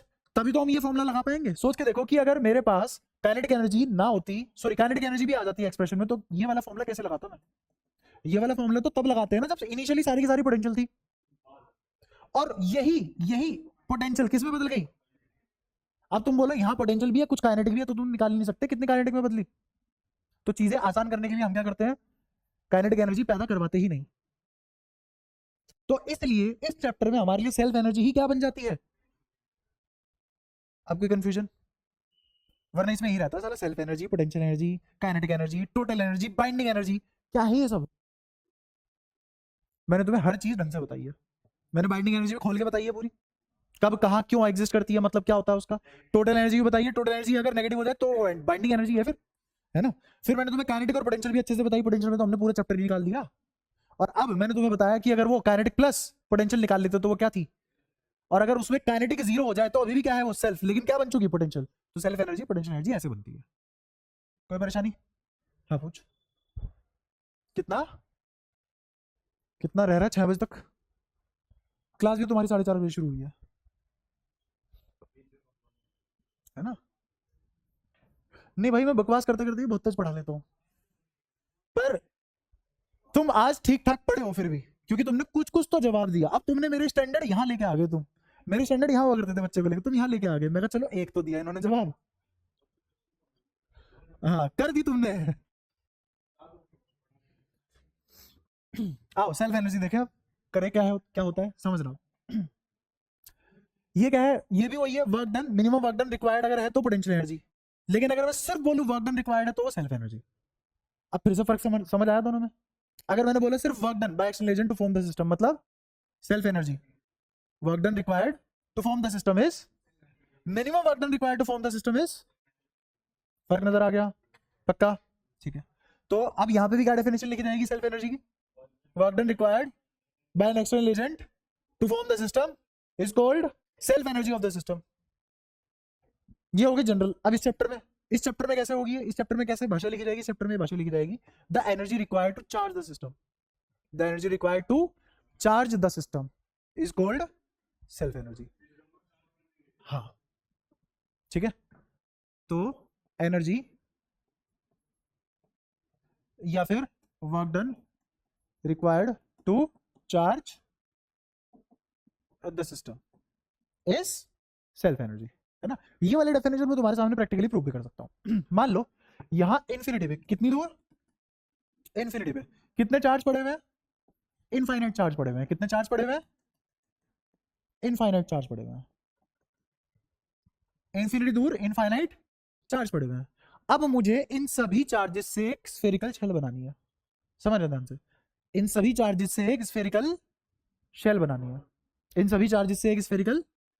पहले इससे पहले हमने पोटेंशियल एनर्जी ऑफ सिस्टम में क्या क्या पढ़ा हुआ है कि मैं 8 चार्ज ले आया इन्फिनिटी से और क्यूब के कोनों पे लगा दिए, तो एनर्जी क्या निकली सिस्टम की, निकाला था हमने। लेकिन आज हम क्या निकालने वाले हैं कि मैंने इन चार्ज से क्या बना दिया, शेल बना दी। तो क्या कंटिन्यूअस प्रोसेस नहीं है, कितने चार्ज लाया हूँ मैं, ऑलमोस्ट इनफाइनाइट चार्ज, नहीं चार्ज डेंसिटी नहीं अभी, कितने चार्ज लाया मैं, इनफाइनाइट चार्ज लाया। तो अब मेरे को बताओ कितनी टर्म लिखोगे यहाँ पे, इनफाइनाइट लिखते रहो फिर। तो इसीलिए हम किसकी मदद लेंगे, इंटीग्रेशन। जब चीजें कंटिन्यूअस हो जाती है तो जोड़ किससे करते हैं, इंटीग्रेशन से। अब तुम्हें ये भी फील आती होगी, मैथ्स में तुम कभी फील नहीं ले पाओगे इंटीग्रेशन पढ़ाया क्यों जाता है। इंटीग्रेशन कब पढ़ते हैं, क्यों पढ़ते हैं, जब हमें कंटिन्यूअस चीजों को जोड़ना हो तो क्या पढ़ा जाता है, इंटीग्रेशन। तो अब इससे बनाएंगे शेल, है ना। मान लो कि जब मैं इसको बना रहा था तो किसी टी टाइम पे शेल बन चुकी थी और उस पर चार्ज क्यू आ चुका था। कितना आ चुका था चार्ज, क्या टी, क्या टी कोई भी इंस्टेंट है, उसकी कोई शुरुआत नहीं है, उसको कोई खात्मा नहीं है। जैसे मान ले इधर 4 जन्म किसी के बीत गए और मैंने अब देखा तो मेरे लिए तो हीट इक्वल टू 0 मोमेंट होगी ना। तो किसी भी क्षण मैंने पाया कि शेल क्यू चार्ज से चार्ज हो चुकी थी। कितने चार्ज से, क्यू चार्ज से। और ये क्यू नहीं है, ऐसा मान लो कि ये बहुत सारे डी क्यू थे, ये बहुत सारे डी क्यू थे, और ये सारे के सारे चार्ज कितने थे, कैपिटल क्यू। कितने थे, नेट चार्ज कितना था अपना, कैपिटल क्यू। ये सारी बातें क्लियर है। तो अब जो मैं शेल बनाऊंगा उस पर नेट चार्ज कितना आएगा, कैपिटल क्यू। जब मैंने किसी टी मोमेंट पे इसको देखा तो कितना चार्ज हो चुकी थी, क्यू चार्ज हो चुकी थी। अब मैंने क्या किया, इन्फिनिटी से एक डी क्यू लेके आया, इन्फिनिटी से एक डी क्यू लेके आया। इस डी क्यू को लाने के लिए क्या वर्क डन करना पड़ेगा, क्या वो वर्क डन बहुत छोटा सा होगा, छोटा सा वर्क डन। तो इस डी क्यू को लाने के लिए डी डब्ल्यू करना पड़ेगा। क्यों करना पड़ा, क्योंकि यहाँ पे एक शेल है, शेल की वजह से ऐसा क्या हुआ कि इसको वर्क डन करना पड़ रहा है, पोटेंशियल एनर्जी है। जब तुम एक चार्ज लेके आते हो तो कितना वर्क डन करना पड़ता है, 0। दूसरा लेके आते हो तो किसकी वजह से वर्क डन करना पड़ता है, पहले वाले की वजह से। जब तीसरा लेके आते हो तो किसकी वजह से वर्क डन करना पड़ता है, पहले 2 की वजह से। ऐसे ही जब तुम ये डीक्यू लेके आ रहे हो तो इन सभी छोटे छोटे डीक्यू की वजह से वर्क डन करना पड़ा होगा। अब आ रहा है समझ, किसके अगेंस्ट वर्क डन कर रहा हूं मैं, कंजर्वेटिव फोर्स या फिर इन सभी डीक्यू से जो पोटेंशियल बनी है उसके अगेंस्ट काम कर रहा हूं, है ना। तो मैं डीक्यू लिखने जा रहा हूं, तो डीक्यू क्या लिखा जाएगा, क्या इस शेल की पोटेंशियल तो कांस्टेंट होगी ना। कितनी पोटेंशियल लिखी जाएगी इसकी, किसी भी स्फीयर की क्या पोटेंशियल लिखी जाती है, के छोटा क्यू बाय आर। अब ये आर रेडियस पे है, कितने रेडियस पे है, आर रेडियस पे है। तो क्या लिखा जाएगा, k Q by r into d q. ये तो हो गई पोटेंशियल, और पोटेंशियल इनटू चार्ज क्या होता है, पोटेंशियल एनर्जी, और वही क्या होता है, work done by external agent. क्या होगी सारी बातें रिलेट। अभी मैंने सिंपल सी मैथ की लाइन लिखी है, रटने में तो बहुत आसान है पर समझ के करने में एक अलग मजा होता है ना, कि कहां से लिख दी ये लाइन, कहां से आई, तो समझाया मैंने कहां से आई। ठीक है, अब क्या करेंगे हम, इंटीग्रेशन। वेरिएबल कौन है, सोच के बताओ, डी क्यू वेरिएबल है, तो लिमिट भी किसकी लगेगी, चार्ज की। कहां से कहां तक चार्ज करना है, पहले 0 चार्ज था, कहां तक चार्ज करना है, क्यू तक करना है चार्ज। तो क्यू चार्ज की शेल बनानी है ना मेरे को क्या निकालना है कि मेरे को कितनी मेहनत करनी पड़ेगी, कितना वर्क डन करना पड़ेगा एक कैपिटल क्यू की शेल बनाने में जिसका रेडियस आर हो। हाँ बोल, नहीं रेडियस उतना ही रखना है, साइज और चार्ज से कोई लेना देना थोड़ी ना होता है ना। तुम्हारा अगर ये मानना हो कि बड़ी बॉडी पे ज्यादा चार्ज होता है, ऐसा कुछ भी नहीं है। जैसे एक वेल्डिंग के टिप पे, जब वेल्डिंग कर रहे होते हैं उसके टिप पे कितना इमेंस चार्ज होता है, और तुम बैठे हो न्यूट्रल जो खुद कर रहे हो उसको, समझ में आ रहा है। तो चार्ज का साइज से कोई लेना देना नहीं है। तो मैं इस r रेडियस पे इसका पता नहीं कितना गुना चार्ज और रख सकता हूं बिना रेडियस चेंज किए, ठीक है। तो मुझे r रेडियस की एक शेल बनानी है जिसपे चार्ज कितना हो, q, बड़ा Q। तो यही तो हुआ work done, work done to charge a shell of radius r by a charge of capital Q। Hindi में क्या बोलेंगे इसको, r रेडियस की एक शेल बनाने में जिसपे कैपिटल Q चार्ज हो कितनी मेहनत लगेगी, समझ आया। तो मैंने dq के लिए बोला, dq के लिए वर्क डन निकाला, अब इंटीग्रेशन करके क्या पूरा आ जाएगा टोटल वर्क डन, तो निकाल लिया बस टोटल वर्क डन। और यही क्या आ जाएगी इसकी सेल्फ एनर्जी, क्या आ जाएगी इसकी सेल्फ एनर्जी। हाँ पोटेंशियल के बराबर है क्योंकि मैंने v नहीं आनी थी यहाँ पे, वेलोसिटी नहीं आनी थी, ये तो समझा रहा हूँ तब से। तो वर्क डन कितना लिखा जाएगा बोलो, k बाय r तो बाहर आ गया क्योंकि कांस्टेंट थे, क्योंकि मुझे r रेडियस की शेल बनानी है, ठीक है। k तो होता ही कांस्टेंट है, q with respect to dq कितना आएगा, q स्क्वायर बाय 2, और लिमिट रखोगे 0 से कैपिटल Q, तो क्या आ जाएगा कैपिटल Q स्क्वायर बाय 2। तो मेरी सेल्फ एनर्जी कितनी आ गई, k half k q square by r लिख सकता हूं इसको, ये आ गई सेल्फ एनर्जी, बस यही थी सेल्फ एनर्जी। आएगा ही नहीं तुम्हारे यहाँ, ठीक है, तुम्हारे यहाँ तो उतना भी नहीं आएगा जितना मैं पढ़ा रहा हूँ। कभी एनसीईआरटी खोली है तुमने, कभी मैच किया है, कितना फालतू पढ़ते हो तुम, मैच करना, क्यों कराता हूँ इतना फालतू। सेट 3 देखना इस साल का, 2025 में से सेट 3 आया था फिजिक्स का, देखना एक बार खोल के। तो भाई देख भाई, सेट 3 तो मेरे लिए तो इजी था, तो इजी और डिफिकल्ट, हाँ तो तुम्हारे लिए तो अभी सब कुछ डिफिकल्ट है, तुम्हारे लिए तो सेट 1 भी ऐसा है तुम शायद पास भी ना कर पाओ।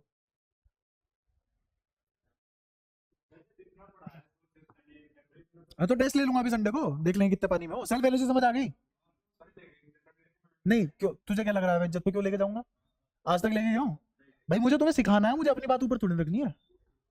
संडे को, अच्छा हाँ, तो भाई पहले उससे पूछना वो जाने देगा कि नहीं, आर पार तो हो नहीं सकता। हाँ तो सेल्फ एनर्जी तक सबको समझ आता है, ठीक है।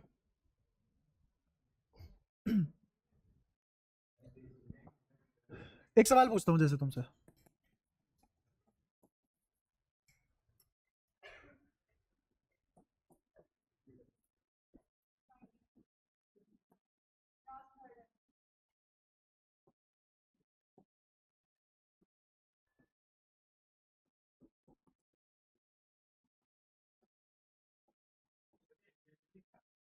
एग्रीगेटेड, एग्रीगेटेड, रुक जाओ, बनाने दो क्वेश्चन बनाने दो। Find the energy aggregated by electric field in the progressive trans,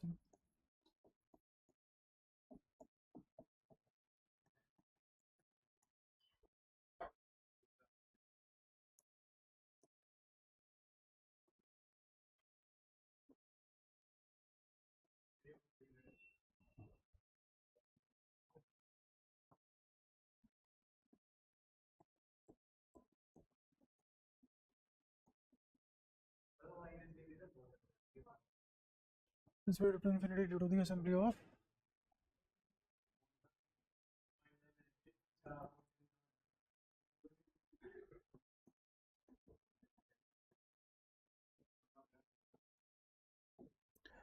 बताओ। हाँ फाइंड द एनर्जी एग्रीगेटेड, सुन लो, find the energy aggregated by complex electric field in the progressive transcendent space up to infinity due to the assembly of 8 charges in the shape of cuboid. हाँ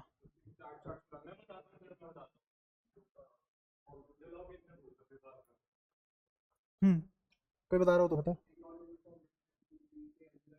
उसने नहीं बोला non uniform है, उसने तो बोला ही नहीं नॉन यूनिफॉर्म है। आओ, ये सवाल तुमसे हो जाएगा, बस वो मैंने इंग्लिश ऐसी भारी लिख दी ताकि तुम ना समझ पाओ जानबूझ के।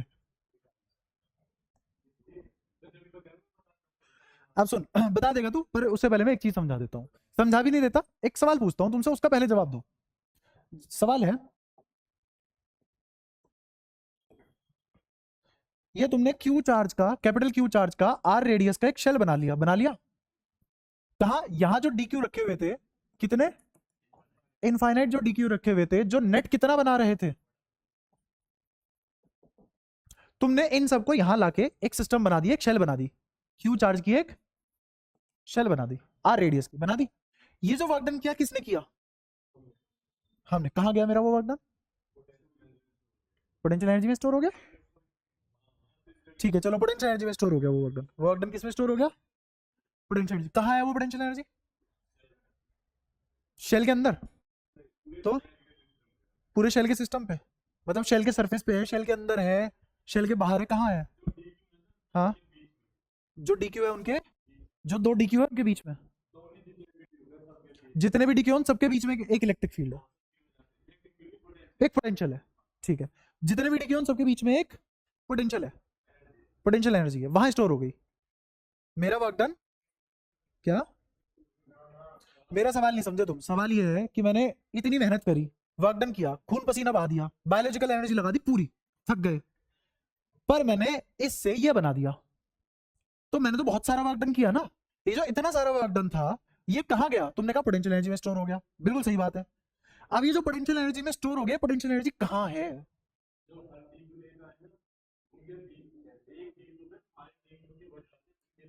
ये कह रहा है एक डीक्यू की वजह से सारे डीक्यू के बीच में फंस गई पोटेंशियल एनर्जी। ये हाँ, शेल के बाहर होनी चाहिए, शेल के बाहर होनी चाहिए। ठीक है अब मैं बताता हूं इसका आंसर क्या है। जो भी तुमने मेहनत की, वर्क डन, वो पोटेंशियल एनर्जी में स्टोर हुआ, और वो पोटेंशियल एनर्जी कहाँ है? वो पोटेंशियल एनर्जी कहाँ है? स्पेस में है, हर जगह, इन्फिनिटी तक, in the form of electric field. तुमने जो मेहनत की है उससे इलेक्ट्रिक फील्ड बनाया। अब समझ में आया इलेक्ट्रिक फील्ड आता कहां से है दुनिया में? पोटेंशियल एनर्जी आज मैंने तुमसे पहली बार पूछा ना जिंदगी में, अच्छा इलेक्ट्रिक फील्ड कहां निकालते हैं? पॉइंट पे। पोटेंशियल कहां निकालते हैं? और आज मैंने क्या पूछा है? पोटेंशियल एनर्जी कहां निकालते हैं? कहीं नहीं निकालते, वो स्टोर होती है। कहां स्टोर होती है? स्पेस में। स्पेस में कहां? स्पेस में कहां? किस लोकेशन पे? हर जगह। कहां तक? कहां तक? इन्फिनिटी तक। किसकी फॉर्म में? इलेक्ट्रिक फील्ड की फॉर्म में। तभी तो अगर मैं इसके पास एक और छोटा चार्ज ले आऊं डी क्यू, एक और छोटा चार्ज ले आऊं डी क्यू, तो तुम्हें लगता है ये शैल इस पे धक्का मारी है? धक्का कहां से मारा? हाथ तो था नहीं। अच्छा एक बात बताओ, जब ये चार्ज चलेगा तो चार्ज चलेगा तो डिस्प्लेसमेंट करेगा ना? दिखते रहो सामने, सामने देख ले। जब ये चार्ज चलेगा तो डिस्प्लेसमेंट करेगा। अगर चार्ज डिस्प्लेसमेंट कर रहा है, डिस्प्लेसमेंट तो फोर्स लगने पे होती है, और अगर फोर्स लगने पे डिस्प्लेसमेंट हो जाए तो वर्क डन हो जाता है। तो जो तुमने वर्क डन किया था, अब ये चार्ज लेके जा रहा है। तुमने जो वर्क डन किया, वो वर्क डन पोटेंशियल एनर्जी में स्टोर करा दिया। अब वो पोटेंशियल एनर्जी इस चार्ज पे वर्क डन कर पा रही है, तो अब इस चार्ज पे वर्क डन हो चुका है। लेकिन ये मीडियम क्या है इस चार्ज पे वर्क डन होने का? Electric field. बिना इसके इस पे वर्क डन नहीं कर सकता।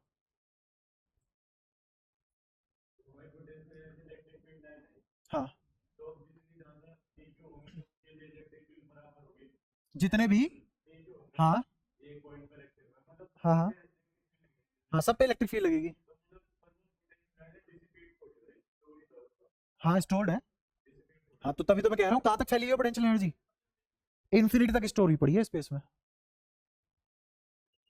तो कौन सी डिसिपेशन की बात कर रहे हो आप?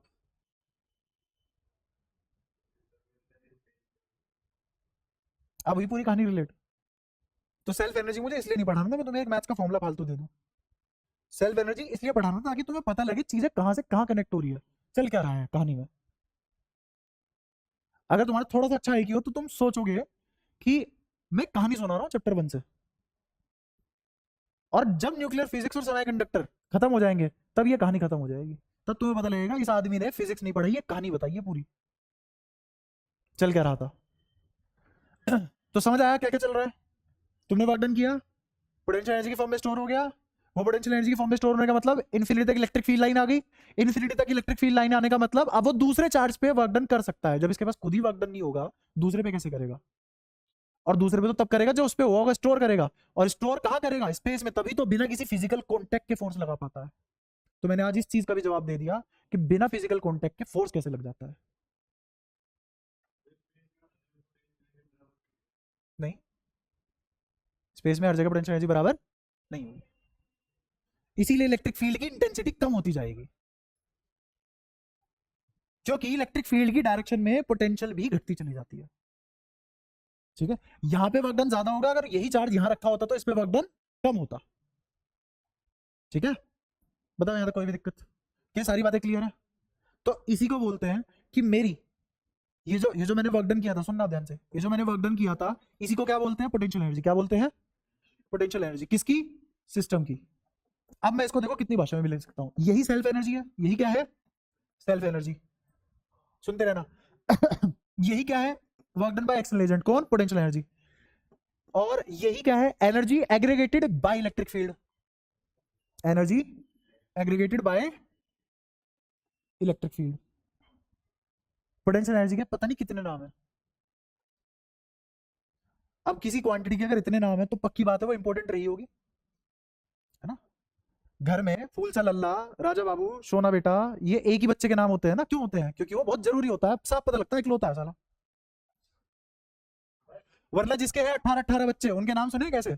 मिंडक, चिंटू, मंटू, ऐसे नाम होते हैं उनके। भाई साहब मेरे रिकॉर्ड हो गया, तेरे को नहीं पता रहेगा तो कहां से कब कहां लॉन्च हो जाएगा। अरे कौन भर रहा है तुमने यार ये सब चीजें? हाँ पता नहीं इसमें कौन भर रहा है ये नफरत फालतू की। तू जिससे बात कर रहा है ना वो 5 मिनट में जो तूने पूरी जिंदगी में इतिहास नहीं पढ़ा उससे ज्यादा पढ़ सकता है। तो तू अपनी जिद लेके बैठा है तो जिद मेरे को मत बता। चुप चुप चुप चुप चुप पढ़। पढ़ बिल्कुल चुप होके पढ़। चुप होके पढ़। सामने देख। सवाल कर। अच्छा सवाल तो मैंने लिख दिया था ना। हाँ इसका आंसर करो अब। इसका आंसर करो। हाँ हाँ हाँ ठीक है। अरे सीधा सीधा सा हिसाब है। 12 टांग कितनी आएगी? ए दूरी वाली। 12 टांग कौन सी आएगी? √2a वाली। और कितनी डायगोनल होती है? बॉडी डायगोनल 4 होती है, तो 4 टर्म कौन सी आएगी? √3a वाली। मुझे इन्फिनिटी से 8 चार्ज लाने में जितनी मेहनत लगेगी वही तो सिस्टम की सेल्फ एनर्जी होगी, और वही सेल्फ एनर्जी पोटेंशियल एनर्जी में कन्वर्ट हुई होगी। वही पोटेंशियल एनर्जी एग्रीगेट हुई होगी इलेक्ट्रिक फील्ड में अप टू इन्फिनिटी। सवाल पढ़ो और आंसर देखो। तो आंसर लगाता। हाँ और हम निकाल भी नहीं पाते। अच्छा इस पे ही पकड़ लीजिए।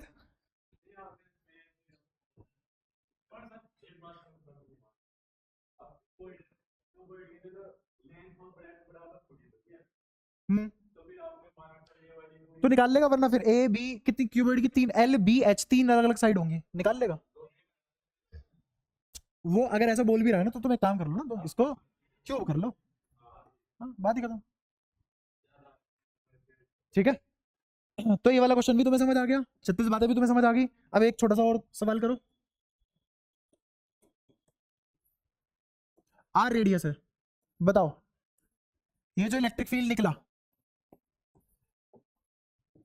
इस इलेक्ट्रिक फील्ड में नेट एनर्जी स्टोर्ड कितनी है? Energy, net energy stored in electric field कितनी है? के। चार्ज मान लो इसके पास क्यू, तो के क्यू बाय 2 आर। के क्यू बाय 2 आर। यार होगा, सोच लो। आओ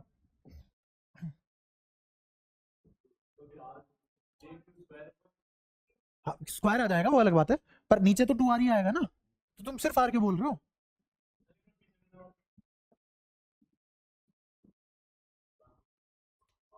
ठीक है कितना आ गया? के क्यू स्क्वायर बाय, अगर ये 2 आर रेडियस का स्फीयर होता, अगर 2 आर रेडियस का स्फीयर होता, तो बताओ अब जो भी नेट इलेक्ट्रिक फील्ड निकलेगा इस इलेक्ट्रिक फील्ड में टोटल यू कितना स्टोर होगा? टोटल एनर्जी स्टोर कितनी होगी? सेम नहीं होगी, के क्यू स्क्वायर बाय 4 आर हो जाएगी कदे। आर की जगह क्या रखोगे यहाँ पे? 2 आर, और एक 2 पहले से दो, कितना आ गया? 4 आर। कोई परेशानी?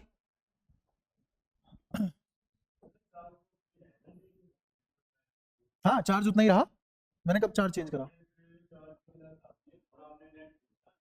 भाई अगर मैं बड़े बड़े स्फीयर में सजाऊंगा उसको तो कम मेहनत लगेगी, छोटे स्फीयर में सजाऊंगा ज्यादा मेहनत लगेगी, क्योंकि अब वो रिपल्सिव फोर्स जो उनका होगा उनको ओवरकम करना पड़ रहा है। समझ गया? ये खुद से बहुत पहले दिमाग में आ जानी चाहिए थी।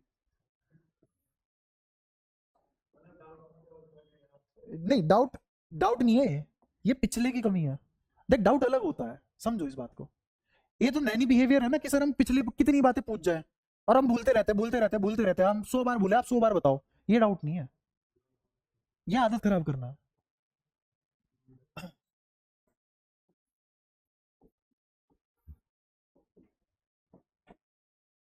तुम्हें बताना है कि ये इस इन दो शेल के बीच में जो एनर्जी स्टोर्ड होगी वो कितनी होगी।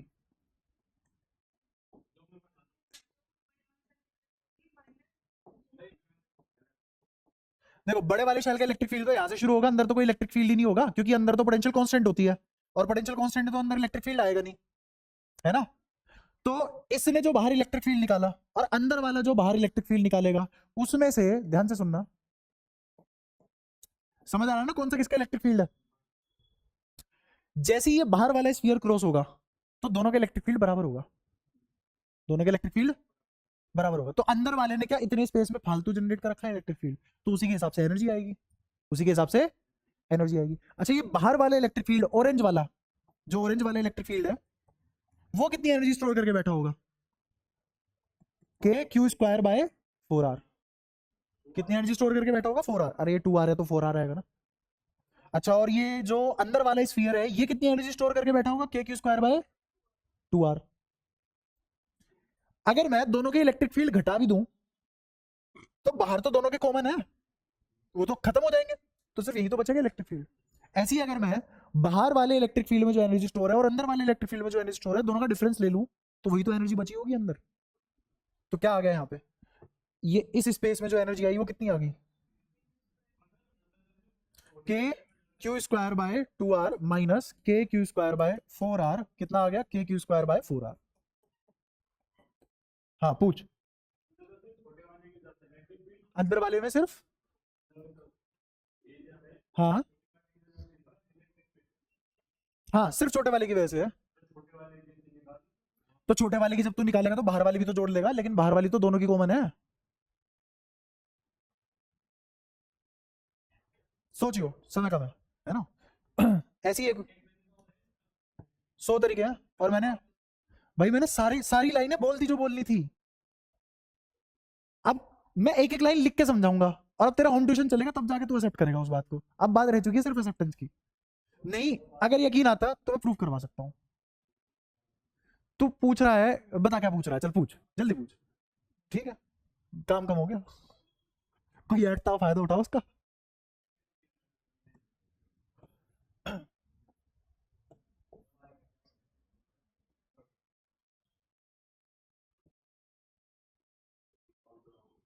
भाई इनकी वजह से धीरे चल रहे हैं, वरना अब तक तो मैं कभी 15-20 मिनट पहले की छुट्टी कर देता। हाँ बस छोड़ रहा हूँ। R1 R2। अब मैंने इसको यहां से यहां कनेक्ट कर दिया, इन दोनों शेल को कनेक्ट कर दिया, ठीक है। ये चार्ज Q, इस पे भी चार्ज Q है। जब इन दोनों को कनेक्ट किया, जब इन दोनों को कनेक्ट किया तो जब भी किसी वायर में से करंट फ्लो होता है क्या हीट डिसिपेट नहीं होती रेजिस्टेंस की वजह से। तो बताओ कितनी हीट डिसिपेट होगी। Find heat dissipated through wire that connects shell A to B।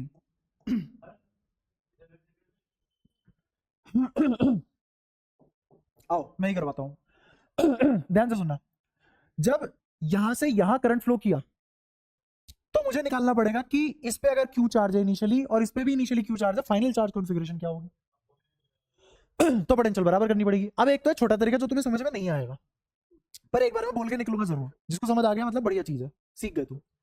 बाहर वाले के लिए अंदर वाले पे पोटेंशियल हर जगह सेम होगी क्या, इस पॉइंट पे भी सेम होगी, इस पॉइंट पे भी सेम होगी, इस पॉइंट पे भी सेम होगी, इस पॉइंट पे भी सेम होगी। क्या फर्क पड़ता है अंदर चार्ज है कि नहीं उससे। तो इस पे बाहर वाले की वजह से क्या पोटेंशियल आएगी, के क्यू बाय, कोई दिक्कत। अच्छा और बाहर वाले पे कितनी पोटेंशियल होगी, के क्यू बाय R2। क्या पोटेंशियल बराबर हो चुकी, इसका मतलब यहां ये सारा का सारा चार्ज बाहर आ चुका होगा, सारा का सारा चार्ज बाहर आ चुका होगा। एक काम करो इस पे इनिशियली 0 मान लो, तब ये बात सही हो जाएगी जो मैं कह रहा हूं। इस पे इनिशियली चार्ज कितना है 0, और इस पे फाइनली कितना है Q। तो सारा का सारा चार्ज कहां अपीयर हो जाएगा, बाहर वाले सरफेस पे। ये तो मैंने तुम्हें ऐसे ही करा दिया थ्योरी में, एक समझ वाला बंदा, थोड़ा आईक्यू वाला बंदा ऐसे समझ जाएगा। बट मैं इसको प्रूफ भी करा सकता हूँ। प्रूफ कैसे करना है? प्रूफ ऐसे करना है कि मैं निकालूंगा चार्ज कितना हुआ, मैं निकालूंगा चार्ज कितना हुआ। तो देखना ध्यान से, इस पे चार्ज क्यू था, कितना कम हो गया, माइनस क्यू नोट चला गया, माइनस, और कहां अपीयर होने लगा, यहां अपीयर होने लगा। बताओ कोई दिक्कत? क्या यहां तक सारी बातें क्लियर है? अच्छा, अगर इस पे चार्ज मान लो इस पे भी क्यू था, तो यहां पे क्या लिखा जाएगा, क्यू प्लस क्यू नोट, पूरा ही जनरलाइज हो जाएगा। ठीक है, आप सुनते रहना। ए पे पोटेंशियल लिखवाओ कितनी, पोटेंशियल लिखवाओ ए पे जल्दी कितनी, k q minus q naught by R1, फिर प्लस बाहर वाली की वजह से तो लिखोगे के कैपिटल क्यू, है ना। और ये जो R1 R2 है इसमें ऐसे कर लो, इसको R मान लो और इसको 2R मान लो, इजी हो जाएगा। तो ये क्या हो जाएगा R, और ये क्या हो जाएगा 2R। बताओ यहां तक कोई दिक्कत? क्या वी आ गया, कोई परेशानी? अब वीबी निकालेंगे, तो इसको किसके बराबर रख दूंगा मैं, वीबी के। तो वीबी बताओ क्या लिखा जाएगा, अंदर वाला पॉइंट चार्ज अप्रोक्सीमेशन, तो उसकी वजह से कितना हो जाएगा, k q minus q naught by 2R, क्योंकि 2R दूरी पे है बाहर वाली शेल। तूने कहा था ना सवाल करा देना, एक और वही करा रहा हूं। प्लस, और बाहर वाले पे तो है ही इतना, k q plus q naught by 2R। बताओ यहां तक कोई भी दिक्कत? क्या चार्ज तब रुकेगा फ्लो करना जब वी बराबर वीबी हो जाएगा। इन दोनों को बराबर करो, तो बराबर करने पे अगर तुम्हें थोड़ा थोड़ा सूझ रहा हो तो ये और ये तो कट गया, है ना। अब सुनना, इसको अगर मैं x बोल दूं तो ये भी तो x ही है। तो बताओ कब x बराबर x/2 हो जाता है दुनिया में? होता है। इसका एक रूट एक सॉल्यूशन है, और वो सॉल्यूशन है x बराबर 0। x बराबर 0 पे x बराबर x/2 हो जाता है, हो जाता है।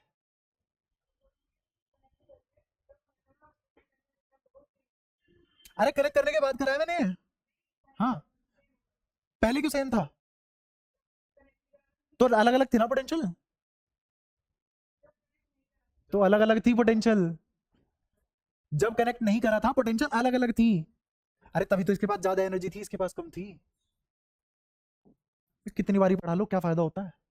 ये बता, ये एनर्जी ज्यादा है या हरे वाली है ऑरेंज वाली? कौन सी एनर्जी ज्यादा है? हरे वाली एनर्जी ज्यादा है। कौन सा शेल है वो? बराबर है दोनों की एनर्जी। तो जब तक कनेक्ट नहीं है तब तक एनर्जी डिफरेंस है, लेकिन जब कनेक्ट कर दिया तब बराबर हो जाएगी, क्योंकि जब तक बराबर नहीं होगी तब तक चार्ज दौड़ेगा। मैंने कहा साली बराबर हो चुकी है, हो गई बराबर। बराबर होने के बाद कितना चार्ज दौड़ चुका होगा, क्यू नोट ट्रांसफर हो चुका, और वही क्यू नोट निकाल रहा हूँ, वही क्यू नोट निकाल रहा हूँ। वो क्यू नोट मैथमेटिकली निकाल रहा हूँ, कॉन्सेप्चुअली मैंने तुम्हें एक लाइन में बता दिया था। कॉन्सेप्चुअल आंसर क्या है कि क्यू सारा का सारा बाहर चला जाएगा, क्यू सारा का सारा बाहर चला जाएगा। मैं प्रूफ कर रहा हूँ कैसे। क्या मैथमेटिकली मैं x बराबर x/2 तक आ गया? ये तो तभी पॉसिबल है जब x बराबर 0। और अगर x बराबर 0 है तो तुम्हें लगता k/r तो कांस्टेंट थे, तो कौन 0 होगा? q माइनस क्यू नोट बराबर 0 होगा।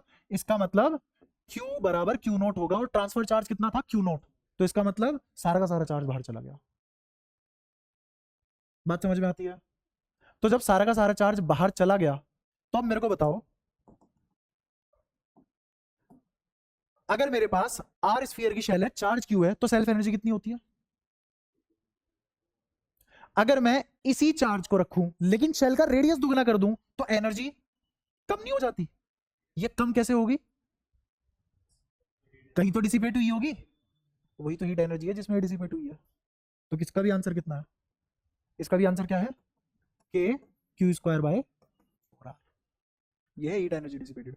अब देखो मैंने तुम्हें 3 सवाल कराए, तीनों का आंसर सेम है, इसका मतलब मैंने सवाल सेम कराया, पूछने का तरीका अलग अलग थे बस, और उसी में तुम लौट गए।